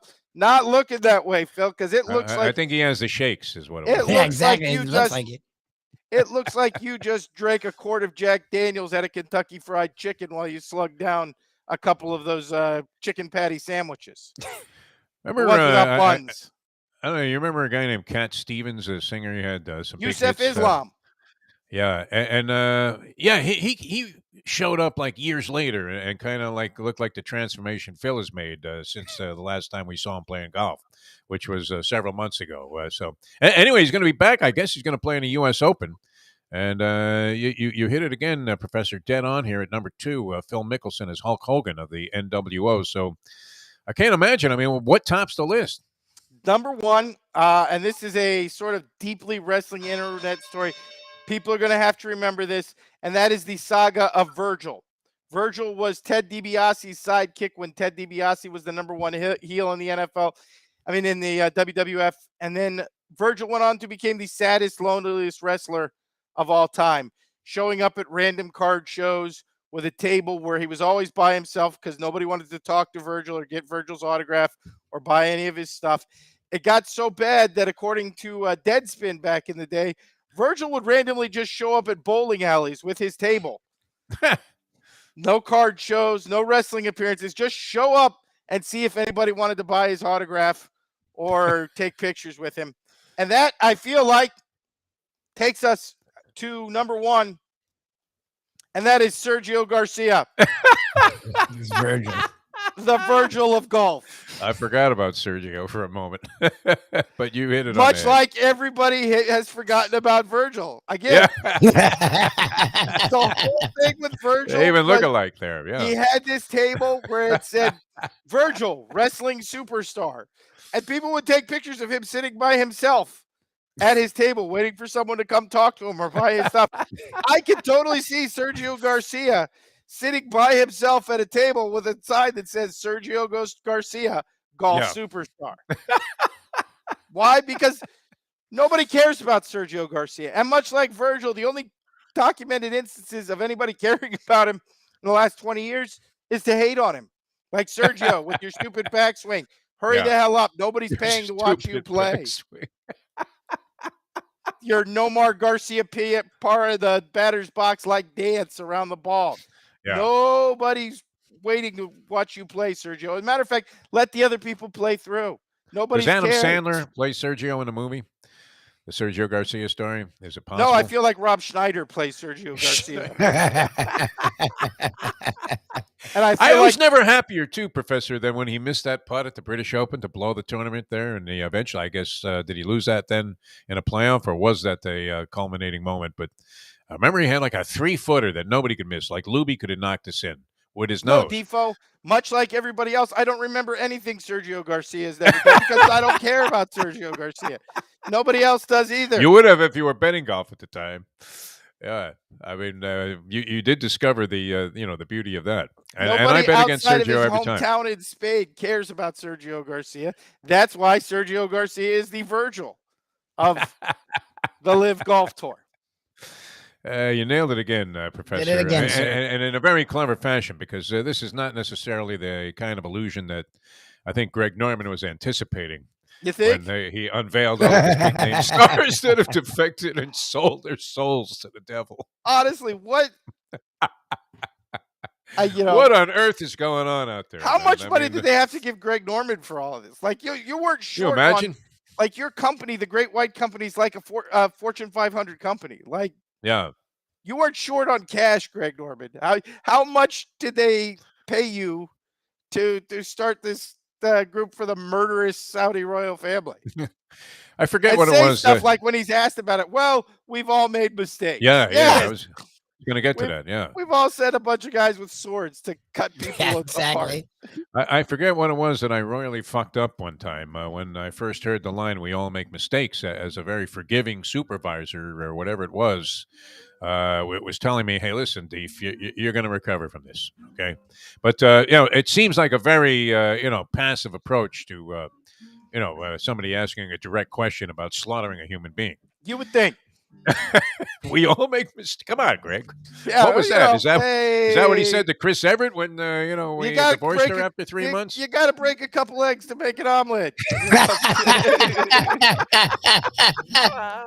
Honestly, Yeah,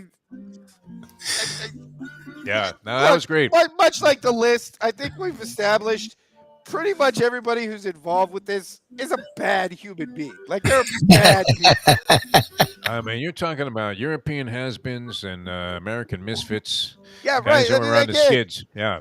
it's not like Brooks Koepka is the most relatable freaking guy on the planet. No, he seems like a real asshole, doesn't he? Exactly. And when you're such a jerk off, Bryson DeChambeau, that everybody takes Brooks Koepka's side.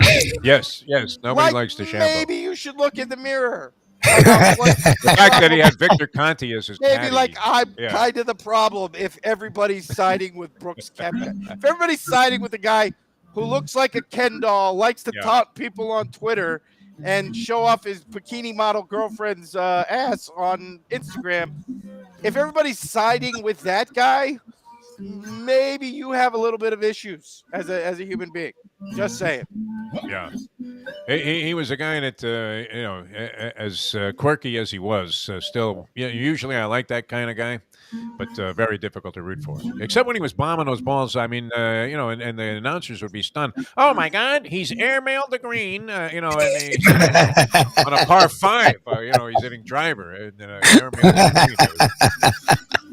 Incredible things bouncing off of the clubhouse wall there and ricocheting back into the crowd. Well, he's going to lie one there, but he may want to take a penalty. Professor, always a pleasure, my friend. What do you have planned for the weekend? Are you betting the Belmont Stakes, and are you buying into Caton Bredar's theory that chalk will prevail? Well, I was going to, but now that I know the chalk's going to win, no. Yeah, I mean, there's still probably a way to make money on this thing. And we'll try to find a way to make money on this thing while realizing that, in all likelihood, we are going to lose whatever we wager. Exactly. And then have the pleasure like of saying, I plan, almost had it. Oh, my God, I was going to do that. I was going to do it. Yeah, that's a poor excuse for being a lousy gambler. But, yeah, I was going to do it. All right, Professor, always a pleasure, my friend. By the way, rave reviews on Let's Eat South Florida. We have the Gambling Gourmet Mike Mayo coming up. He's responsible for that Facebook page, which I'm sure you're familiar with, being in the restaurant business. And the Foundry always is greeted, your restaurant is always greeted with very, very favorable reviews. I heard you mention Costa's in the last segment. Yeah. Our friend PC, when he was down here, that was like one of his favorite places. Great spot. In the whole Great Deerfield place. Lighthouse Pompano area. So Yeah, great. I mean, The pizza's very, very fantastic. impressive. Love that place. Pizza, I would have to say, of recent pizzas I've had, the Pizza Spot is right there. Another one of Mike Mayo's favorite places there. But yeah, on the other side of town here, as you head north, Costa's, Costa's Pizza was outstanding, man. I had so much anxiety. I was going to get my knee shot up, and wasn't sure exactly how that was going to, feel to begin with, and B, work out. And so I chowed down, like in the car, half of a slice, and it was so together that I was able to eat it, and and then still save half for the post-treatment anxiety as I was coming down. And right after that, is this a bad sign maybe for the weekend and gambling? A bad or a good sign? The guy that got hit by the Brightline train, that happened about like 5 minutes before I went into that area there. Good sign, right? Yeah, good sign, right? Because I was thinking about crossing the You were tracks, and then he close. said, let me just You were head close, south but instead. you weren't yeah. a victim. Yeah, no, that's a good sign. And really, that bright light train can strike at any minute. Like that thing, it's a genuine menace. The bright line train. No, I mean, they're not going off the rails or anything, but they've killed more people Yeah, than you would get in like the a key word massive there is train yet. pileup. Yeah. It's I'm unreal. just They're waiting for it to break into somebody's house and kill somebody in the middle of the night. picking them off one at a time. It's like the mystery Right? about the Clintons' friends all disappearing. All right. All right. Always a pleasure, Professor. Well, we'll talk to you again next We love week. you, Tim, man. Have a good one, Dave. All right. Very good. So now that was very clever because that was something that you would have never come up with an association with. A horseshit startup wrestling organization that was consisting largely of has-beens and misfits, and the Live Golf Tour. Classic. All right. That's what we want to bring you here on a Degenerate Friday. Once we got rolling, Lubie, it wasn't too bad. Right? Yeah, we always And, get. I feel like such a schmink that it was, things were going wrong and they were going haywire. And then I see this text like, hey, what about, this party? And I thought Jack was talking about this unveiling, which all you have to do is log on to their website. And you can get tickets for this thing. All right. So I want to pay that its proper homage here because I think we kind of did a little disservice here. Buy tickets on the website. For tickets, go to VersaillesVentures.com. Do you need the spelling on Versailles? I think once you start tapping that out there, it'll go right to pop up, yes.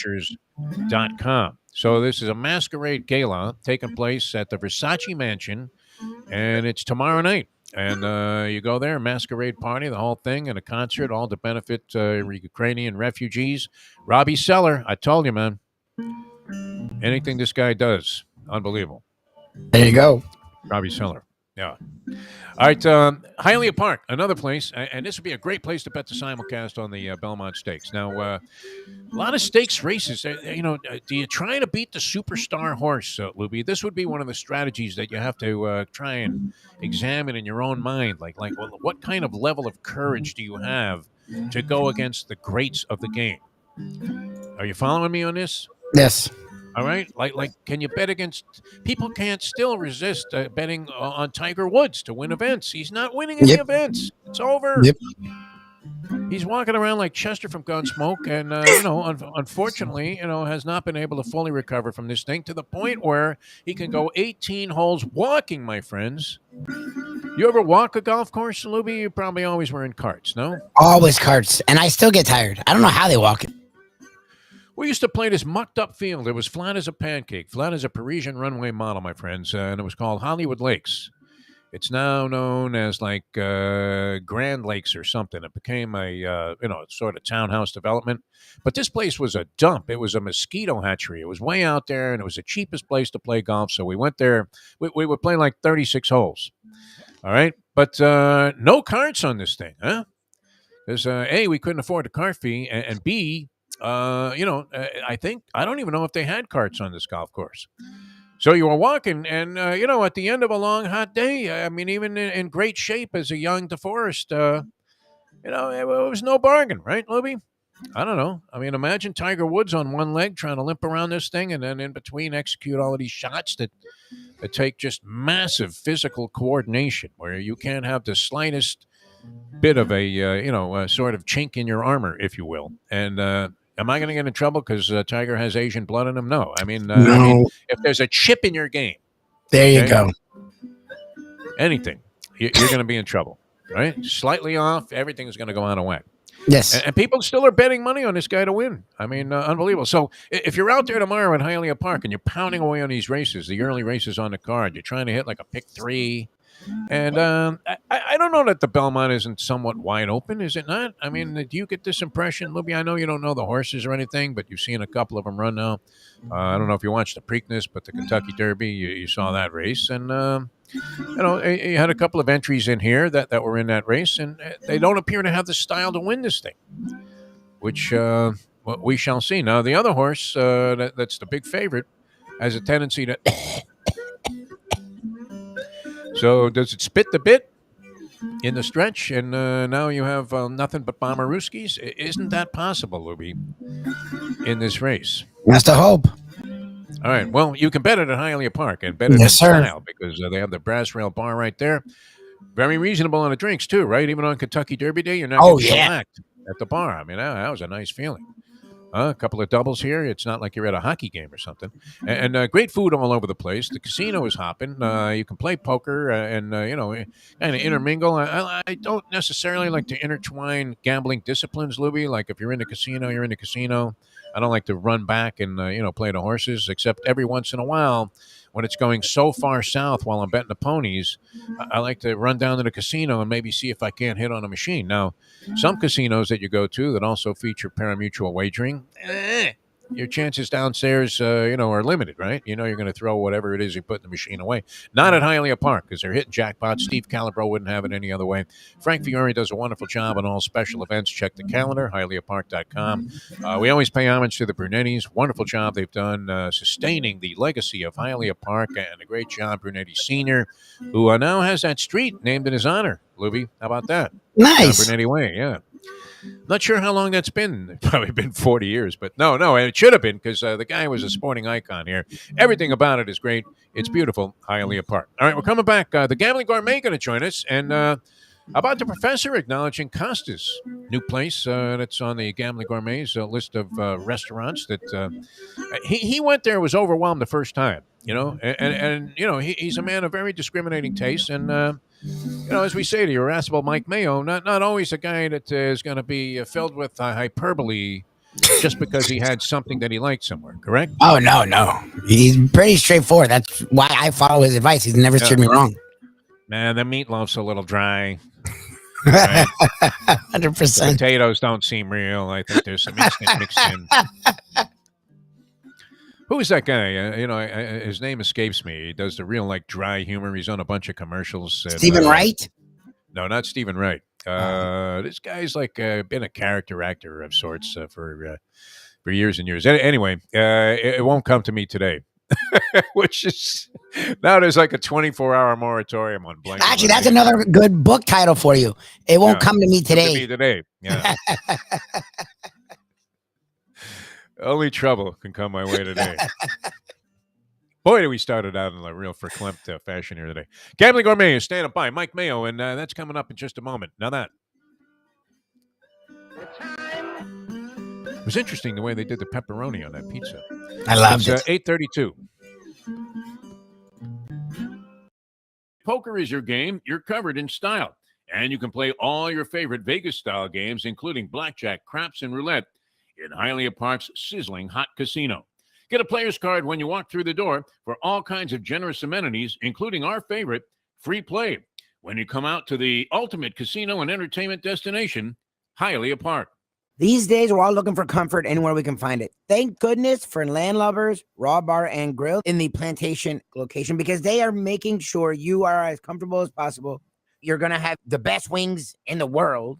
You're going to have a great burger. You're going to have their amazing soups. Again, Landlubbers Raw Bar and Grill. It's nice and easy. Just go to landlubbersbarandgrill.com for both your pickup and free delivery. Thank goodness for Landlubbers for making you always feel right at home. Catholic Health Services is committed to care that changes as your needs do. Our full continuum of services is designed to be there throughout your care journey. If you need assistance with daily living, post-acute care following a serious health event, or additional medical care at home, we also offer skilled nursing and palliative and hospice care. Your care needs may change, but our commitment never does. Catholic Health Services, South Florida's #1 choice for post-acute and end-of-life care. Visit CatholicHealthServices.org.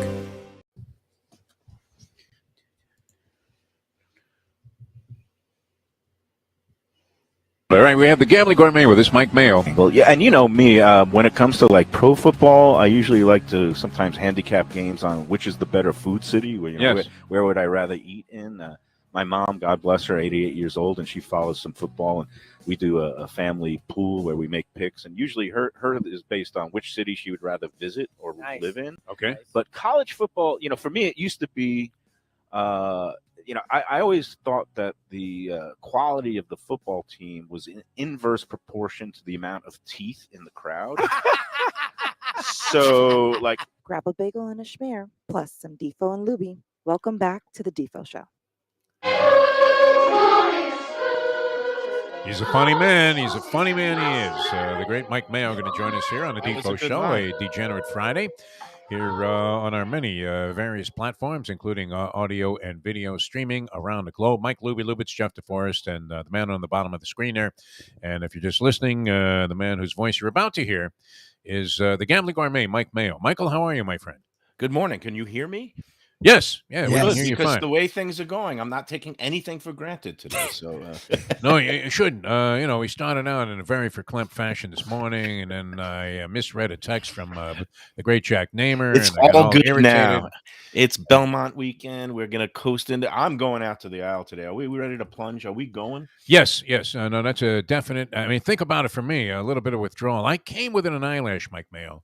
And my friend Francesco is from the Tuscany area of Italy, and we were for a long time having our one-on-one battles on the tennis courts, and we were often accused by both of our wives, although him less so than me, because she already knew what his plan was. But my wife, the Mustang, used to swear that we never played tennis and that we just went straight to the track, which was not true. We used to play at least a set, sometimes half a set, and then go straight to the track. Anyway, so I'm asking him. I figure, hey, Florence, Tuscany, relatively reasonable proximity there. He must know a lot about what to do in Florence. So I gave him a call, and of course, he sent me directions to the Ippodromo, which I thought among the many tours that had been made available to me would be included by Vicky Sachs, who booked this travel for us. But I never made it to the Ippodromo, and he implied that there was some kind of simulcasting parlor somewhere in the middle of Florence amidst, all of the art museums and places to eat. I never I even don't know if knew. you ever made it there, though. No, that's one of the tracks I have not crossed off my bucket list. I don't know. It is in Florence or the It was Tuscany outside of area? Florence. It Oh, would have okay. cost, and here's the thing. I don't know. It probably would have cost me like 150 euros to get there and back. Right. And you have this problem sometimes in New Orleans because they don't have simulcasting in the casinos in New Orleans. So you actually have to make it out to the fairgrounds, which is a little bit of a schlep. I mean, it's not like you have to go like 100 miles or anything, but would it have been worth it? Would you pay that kind of an ante? I don't even like buying a racing form because I'm already stuck $15 or whatever before the races even start and you've made your first bet. But what would you plunge for like 150 round trip travel fare to go to a racetrack in Italy? I would probably search for the app to download for the the betting on the phone first. But no, I mean, if you, I don't know. But And you you have to never go fa- there. I mean, this wait. is part of the tour. You have to go there. It's not the Well, same. no, then I would go. I guess I would pay, and then you try to hit it. One of the, I don't know, what do they have at the Hippodromo? Do they have superfectors or hepafectors? Hectofectors, yeah, you could bet all 8, like the whole field in order. Heptafectors at Yes, Hippodromo. I thought Joey is- Savage, our good friend, mutual friend Joey Savage, was going to invent the hectofector. Wait, you saying that? Wait, the fairgrounds? I have played at OTBs. There was an OTB right in the front. Used to be on Bourbon Street, but Yeah. that one evaporated a long time ago. Oh, Man. I It's love like that place. They're That was selling like- beignets, and it was such a dump. I mean, it reminded me of the New York OTBs, as I recall. But that was in the '90s, Mike Mayo. I mean, you I were was covering there. Sugar Bowl games with the Hurricanes back then. I was there, and they had a little food stand inside that. Yes, OTB, it was and a they dump, had though. Yeah. they had good red beans and rice. But every place has good red beans and rice. It looked like a place you would be like if you had been arrested, and it was like a sort of a holding room, where you were there with a bunch of other sicko losers, who had committed crimes, maybe not totally egregious, but petty thefts and things like that, and that was kind of the clientele also, which compared favorably to the New York OTB in Jamaica, which I went to also, lowest place I've ever been on the Degenerate totem pole. So believe it or not, I have bailed friends out in New Orleans, and Oh, yeah? Get outta here. like the I did that too. Well, yeah. What could you do there to get arrested? Well, it wasn't me. I'm still O for life. I don't know. That's a miracle. But that was a friend of mine who it was great. We were there for Jazz Fest, but we were out drinking in the quarter one night. This isn't Joe Casal. And no. He's too dignified. No, for that. he's too Sarny? classy for that. No, it's another guy who used to be on the Sun Sentinel staff. I'm not going to give up any names, but he's Dave Hyde? since given up drinking. No, he's no longer on the You keep staff. guessing names. Stop guessing names. I'm not giving it up. But the guy, just trying to get you. The one thing they really frown upon in New Orleans is public urination, and the guy really? had a Wow, few that's too interesting. many, and it was funny because he got pinched for urinating in public. And then when I looked at his arrest, So he's ticket, taking a piss on the wall there on Bourbon well, I looked at the warrant of where he got picked up, where his infraction was committed. It was right across the street from the police station in the French Quarter. Nice, good for him. Yeah. Not good Nice and awareness. efficient. Not He good was peeing awareness. on a Lucky Dog stand or something. I mean, which, by the way, is the Lucky Dog not among your favorite? It's not New York style, but it's among my favorite hot dogs. The Lucky Dog in New Orleans. Oh yeah, that's a good dog. It's a very good dog. Hey, I want to clarify something because you're talking about Costas, and we love now Costa is one of our sponsors for the Gambling Gourmet and the Lunchbox, and we all had that pepperoni pizza the other day because it looked so good. It was great. Really man. tasted good, and I like that little rivulet of grease, oil, whatever you want to call it. It gives it flavor. Yeah, and it was I drained it a little bit. I let it drip down, but pepperoni is cup pepperoni. That's the style where it cups up when you bake it, and it's actually a Buffalo thing. It's become extremely popular. It used to be everybody used to just get that flat pepperoni, but the cup pepperoni is a little bit thicker. It curls up when you bake it, and it has a little bit more spice. And I think the company that makes it, that's become famous, it's called Battistoni cup pepperoni is the one that the best purveyors use. So, no, it was very sharp. I mean, and sometimes you get a pepperoni pizza, and it's sort of an accumulation of blows, like they talk about in boxing, where finally you get the flavor after eating like 3/4 of the piece. This hit you right away, and stayed with you, and it was equally sensational through every bite. It was fantastic. No, it's great. We love. To me, I love all styles of pizza, and that's why I love that we have the pizza spot and Wade and Reese there on a little vacation. They're coming back. When are they coming back? Tuesday? Come on. Tuesday, June 14th. We have to go there. Flag Day. I'm pay off Jones. on that bet already. We'll let you off the hook. We'll go to the pizza with a pizza spot. That's way too easy on me. But no, all right, no. We can still go to the pizza spot, but that doesn't do our bet. Can't go from Anthony's listen to Lubie, man. Lubie's playing hardball. And I love the predicted pizza a spot, sweep in the next series. He was right. He had it. That's on him. Clairvoyant view that he just wasn't able to cash on, because that's why we're losers in the degenerate world. How about a doubleheader? How about we go to Pizza Spot and Lubie will pay for that, and then we'll go to Tropical Acres on a half-price wine night, and I got all the the lobsters and the steaks. Well, no, that's great, man. That works for me. That works for me too. Yeah. Hey, so all right. So you were saying. First of all, welcome back. Because thank you. This is the first. I know we've been talking all week on the Lunchbox, and excited that now we've got the video streaming component. I really like that aspect of it. That we'll keep it going. We'll figure it out as we move along. I know I got another phone interview lined up for today, so maybe we'll just do the first half of the show on tape, and then we'll on video, and then we'll move to people like to see you, audio. Mike Mayo. They really I don't know why. I'm looking a little puffy. No, you look good today. You look really good. I am like a punch-drunk fighter. I keep going out to all these meals now. I keep lining up, new things. Dixie is going to be your ruination. I mean, it's like you're hanging out with Keith Richards. Yeah, I mean, the man, he can devour burgers and pizzas. He goes out on these binges, and it's definitely putting me to the test. I thought I'm a professional eater, but Dickstein, let me tell you, man, that guy with Best of Delray Beach, and we are checking out places. Dickstein makes Kobayashi look like an amateur. Yeah, he's like Joey Chestnut. He's Joey Chestnut. I'm the Kobayashi I thought I could eat, and then when I get next to him, it's like, that's it. I quit. I'm done. I can't compete. So, hey, let's talk serious for a moment. And now, because the professor brought up this whole golf tour and all this. Oh, stuff, you covered a lot of golf. So I covered a lot of golf, and it's disgusting. But I already know that most golfers are whores, and they're all right of Attila the Hun. So they don't care about they don't care about tyrants and totalitarianism and chopping up journalists and free. Well, what about the NBA in China, though? I mean, we give them a free pass. But my point was going to be okay, everybody now all of a sudden is paying all this attention to these golfers. But where was everybody back in February during the Saudi Cup, which has become the richest horse race in the world, and they've run it now for 2 or 3 years, and $20 million for a race. And what the Saudis are trying to do is basically buy legitimacy through sports. They're trying to co-opt the rest of the world sports to washing, say, "Hey, we're okay." We're okay. We're good. Look who represents us. We're good members of the international community. Just kind of excuse the whole 9/11 angle and the whole chopping up journalist angle. And to me, it's disgusting. And we can't parcel out our outrage to just one or the other. And it's like, we've got to be consistent. And again, you're saying, that we don't die with our money. So they could give you any amount of money. You die with your integrity and your reputation. And Wow, that's there's strong, Mayo.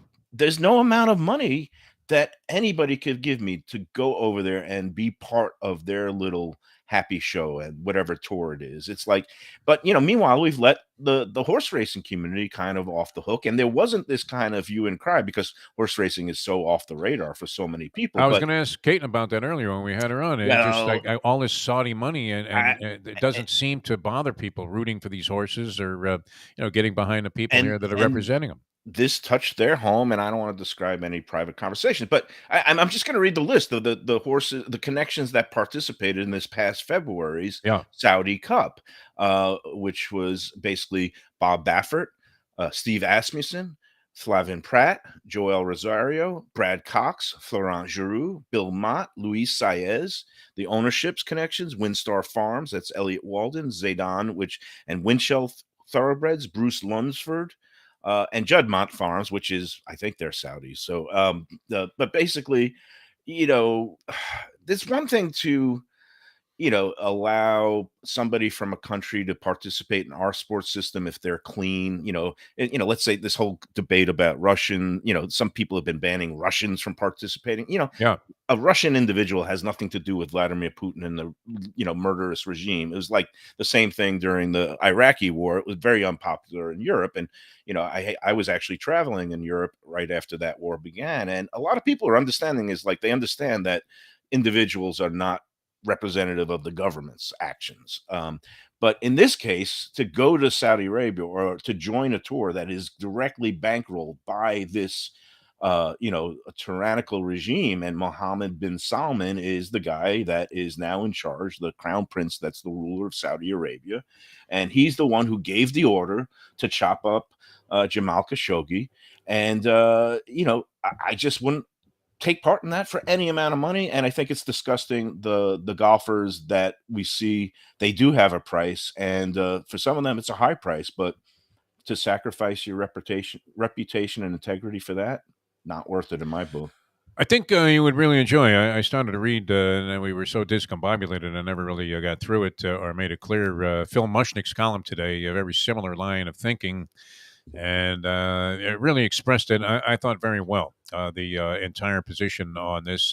And it's interesting, too, because actually, had Phil not signed with the Saudis, he was about to join the El Chapo Tour, which is financed by a Mexican drug cartel, and he was going to represent them, and figured that it was going to be better for him to play golf in an altitude because of whatever problems he's having with that disease that he has, that he was at one time hawking some form of medication, which the I would disease imagine. of degenerate gambling. I think that's the wow. I mean, he's lost $40 million. I think was the number. Put well, in the that new was Alan one Shipman number, book. but then he talked about it later on in Sports Illustrated in an interview or some podcast or something where he mentioned it was an even bigger problem than people could imagine. Which no gambler likes to admit that he has a problem. Period. But then when a guy who can afford to lose these gargantuan sums, obviously, is admitting that this became an even bigger problem, then you can't imagine. Well, as just A, how lousy of a handicapper he is, and B, what level of sickness was afflicting this man. Well, the thing, like Jeff Foxworthy might say, is if you've made $120 million in your career and you still need to take the Saudi blood money, you may be a degenerate gambler. Yes, very much so. All right, the Belmont Stakes now. What is going to be your strategy? We talked with Caton earlier. Everybody thinks We the People goes boogies to the front and never looks back. That seems like a very simple approach to this thing. I don't know if I can make a case for our Derby pick of Barber Road. Wasn't a disgrace of a selection in the Derby, but wasn't the winner either, or even on the board. Skippy Longstocking, our pick in the Preakness, wasn't, nothing to write home about. It doesn't excite me as a Belmont contender. Mo Donegal, I think, was a horse that you liked, Mike Mayo. I mean, what are you thinking on this thing? I'm thinking We the People is strong. I love the horse. I bet on him in his debut when he started the season out at Oaklawn Park, and I got 7-2 on him, and I was happy because Caton tipped me on him at that day. Florent Giroux, who her husband represents, the jockey agent. So that was inside information. Now, did you report this to the IRS? Wasn't inside; it was available to everybody. But All I just, right. well, I mean, you could see the workouts, and you could see, but no, she told me that the boss says this horse can't lose. Come on. Yeah, the Rudolph Brissett, the Did trainer. you share that information with any of your good friends? I like had no Lubie and me? time. She gave me the Zero. information 1 minute before post time, and then I plunged. So I did what I Texting, could. I mean, is almost instantaneous. This is the beauty of horse racing. It's Yeah. not the Securities and Exchange Commission. I mean, you could learn information and you could act on it. Right. So I acted on it, and the horse, as the trainer said back in last fall, this one looks like it could be a runner, and I think he's got the speed. I think he showed in the Peter Pan that he likes the oval. He likes the surface. Could and it flat kinda out fly in a Peter Pan. Yeah, and I think he's going to be tough. And that reminds me, like I used to go to Belmont every year because I'm from Brooklyn, and it was the hometown race. And the most was me impressive too, yeah. thing I've ever seen in horse racing was back in 1982, and I can't believe it's been 40 years.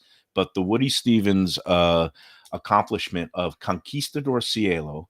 I was there on I believe it was a Sunday or a Monday when they ran the Metropolitan Mile. They used to run it on Memorial Day weekend. And Conquistador Cielo, as a 3-year-old, whistled in the Met Mile.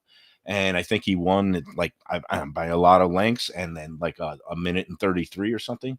And Woody wheels him right back 5 days later, 4 days rest, and puts him in the Belmont Like Stakes. Sandy Koufax was running the race. And he wins also for fun, and he paid $10, and I had him both times. And wow, he's won so impressively. 82, you were how old? You were 9? You 15. went to the track? I was 15, but I went with my brother, so he was placing the bets for me. And it was the most impressive back-to-back performance I think I've ever seen of a horse. Right, how many of the other 4 can you name that won the Belmont in that 5 straight streak of Woody Stevens? I know Creme Fraiche. Conquistador Cielo, you just mentioned. Okay, Swale, that's a good one. Do you have the other 2? Because I don't. No, I would know them if you said them. Yeah, that's coming in your book. It'll come to me tomorrow, right? Today isn't the day. Today's not the day. I don't know if those 2 are coming, period. I'm not sure. So anyway, getting back to this year's Belmont, I'm pretty much going to crush We the People. And I think in trifectas, and it's such a lame card tomorrow. I'm really kind of disappointed. I mean, I know there's some quality animals, but all these 5-horse fields, and you're going to be looking at a Today's parade the day to get out there and plunge, Michael. No, that's why it's good we're doing it. That's why we're going to be going. But 8 horses, what I'm going to do in the Belmont is basically wheel trifectas using We the People on top, using the 2 Pletcher runners in the 2nd and 3rd spots with all. One of those is Nest, right? Yeah. And just in case, who's the other one? Because you're right there with Caton.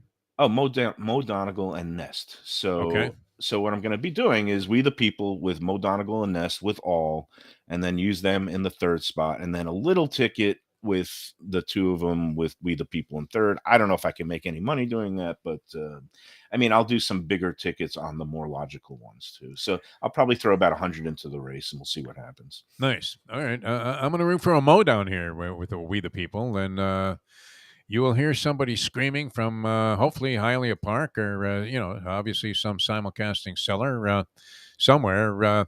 Mow him down! Mow him down! Mow that pig down! So the other thing we didn't get to, man, the Rangers. Yeah. I was going to say, how are we not talking about your Rangers? Look, they had their chance. You don't. I'm trying to forget. They've turned into the Panthers. They've turned. How did that happen? They're up 2-0. They've got a lead on the road, and as soon as it was like that moment in the Panthers series, like where the Lightning just woke up. The Lightning scored the tying goal, the equalizing goal on a power play to make it 2-2 in that game 3. And then when they scored, they stuck the dagger in by scoring in the last minute. And then all of a sudden, it's a series. And, instead of being 3-0 Rangers. And now pivotal game, they've dropped 3 straight. And again, another dagger last night where they scored. Yeah. I think the Rangers were already in coasting to overtime mode. And the Lightning were, let's win this thing right now mode. And that's why they're such they're an impressive team. And the Rangers, look, give the Lightning credit for 2 things. the last 2 games, they've been so disciplined. They stopped taking stupid penalties. And once the Rangers haven't had the power play, I think the Rangers only had 1 power play last night. And then they were just futile. You could tell in that third period, they had so many chances. And when you can't get that puck in the net after time, it gets frustrating. And then just like something fluky is going to happen on the other end. And it happened. And now I don't want to run up the right flag. I think maybe the Rangers have it in them to spring a surprise and get it to. They've done it a couple of times already in this playoffs. This is really tough. Tampa's a tough out, and when you're down 3-2 and you got to go in there and win, I don't know. It's looking kind of dreadful for me.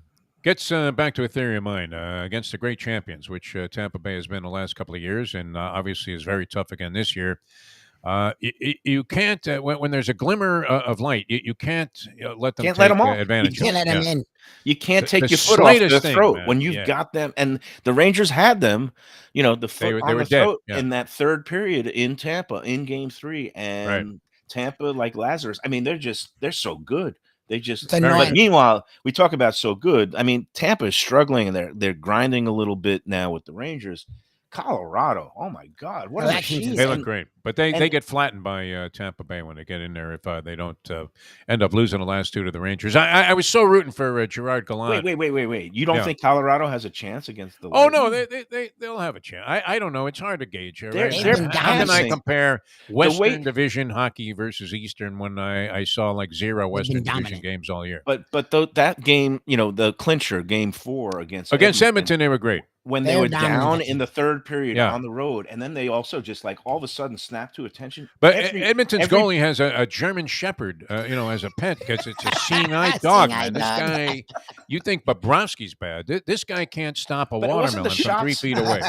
It wasn't the shot. A bowling ball he couldn't stop. The way the crispness of the passing that Colorado has. They're good. I mean, it's very impressive. Like Tampa and the Rangers, I don't know if the ice is a little chippy or slushy and things are like bouncing all over. But I used to. No, it's great. No. I mean, I love this because, as we say, and it's kind of nice to see because it's an abstract game, and yet there are so many things that you can see very clearly about what decides the outcome, especially after the fact.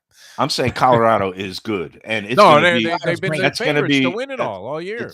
It's going to be a great series if it's Lightning going for 3 in a row, the 3-peat versus. How great is that? Colorado. I mean, and they haven't had their best guy too. You have to take that into consideration. It's Braden Point, who is destined to come back. I mean, every game they say it's possible he might come back for this Rangers series, and that guy's dynamite, man. Like just a top performer and super in the clutch also. And always a catalyst in anything good that happens with the Lightning team. So, no, that's unfortunate. And it's not like the Rangers haven't been there. And I'm so rooting for Gerard Gallant. Yeah. Under your theory of like anything that you can do to make the Panthers look bad.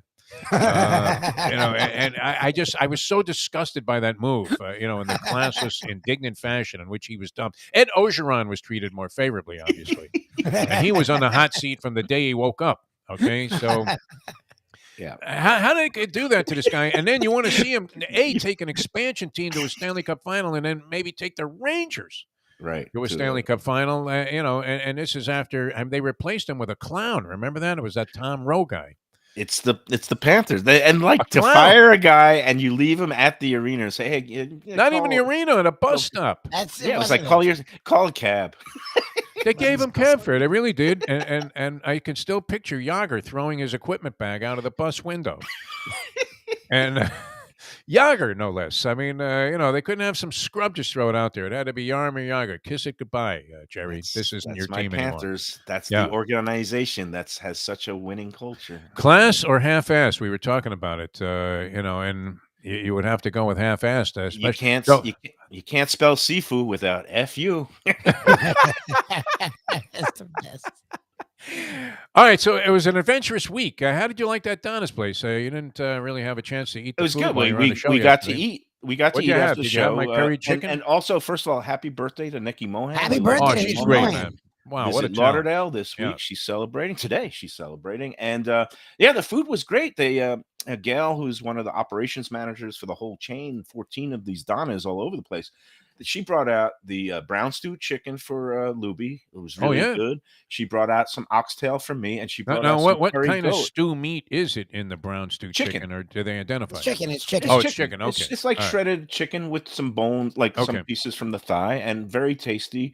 And then the oxtail had a good, deep, rich sauce. And the best thing of all was the curried goat, because the curry sauce with the goat soaks in the juices as they're stewing the goat, and it gives us this really good, rich flavor that's a little bit spicy. It's not like the curry you get at some Indian restaurants. And you put it over these rice and peas. It was delicious. So nice. Big ups to Donna's and Nikki for bailing me out. That was great. A couple of things fell through. And, I like that she went to the wrong location, even though she picked the location. She planned it. While you and Lubie were in the right spot all the time. It was Barzini all along. I mean, what was the odds on that? At least 8-1. So, well, you had to wonder what she really thinks about being on the show. I mean, at that point, here you go. There, if she sends you guys to another place while she eats, alone. We would have thought that, except that the guest was actually at our location, so we that was a good sign. So all right, that was good. And Necky's, is it Necky or Nikki? I want to get that clarified, because doesn't she spell it with an E? And it's Neki. I always say Necky, and a lot of people end up. Now, how does she react when you say Necky? Does she correct you like when Angelo Dundee used to call me Steve all the time? I just never corrected him. We'll ask her on the air or off the air next week. But I think it's one of those things. It's one of those names that people pronounce it either way, and you don't take offense. Like some people call me Mayo. No, I've heard the things that people are calling you. No, we've seen it on Let's Eat South Florida. Irascible Mike Mayo. Is that another word for asshole? Let's just be honest. Irascible. You had become irascible for a while there, but I think whatever it was that was bothering you, and maybe it was some kind of indigestion thing. But whatever it was, it cleared itself up, because you've been much more, gregarious, I would say, of late. I just play a curmudgeon on the internet and on radio and TV. But, in reality, I'm a happy-go-lucky guy. It seems that way, yeah. I mean, very low-key in that regard, but, nonetheless, happy. That's how I feel about you, that you are essentially a happy-go-lucky guy and just out here having a good time like the rest of us, which is great. All right, a lot of fun, Mike Mayo. We'll see you on the Lunchbox later on. Hours. Lunchbox T-shirts coming up. It's a video view also. Where can people find that, Lubie? You just go to Facebook, The Defo Show with Lubie. Facebook, The Defo Show with Lubie, and it'll be live there starting at 12 p.m. And on YouTube channel, South Florida It's Live? on South Florida Live YouTube. Nice. South Florida Live YouTube as well. The Mike Mayo's Lunchbox.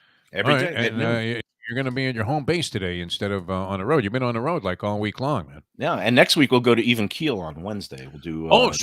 I always enjoy that immensely there. Yeah. But we try to mix it up. A couple at home, couple on the road, a couple of, just like it's always good NHL to get out team. and see the dining scene here. And that was a great find there. That coast is unbelievable. All right, Michael, you be good. We'll see you at high noon. Lubie, same thing. And everybody, thanks for tuning in. Our thanks to Caton Bredar for joining us. The professor killed it once again with the Professor's Big Board.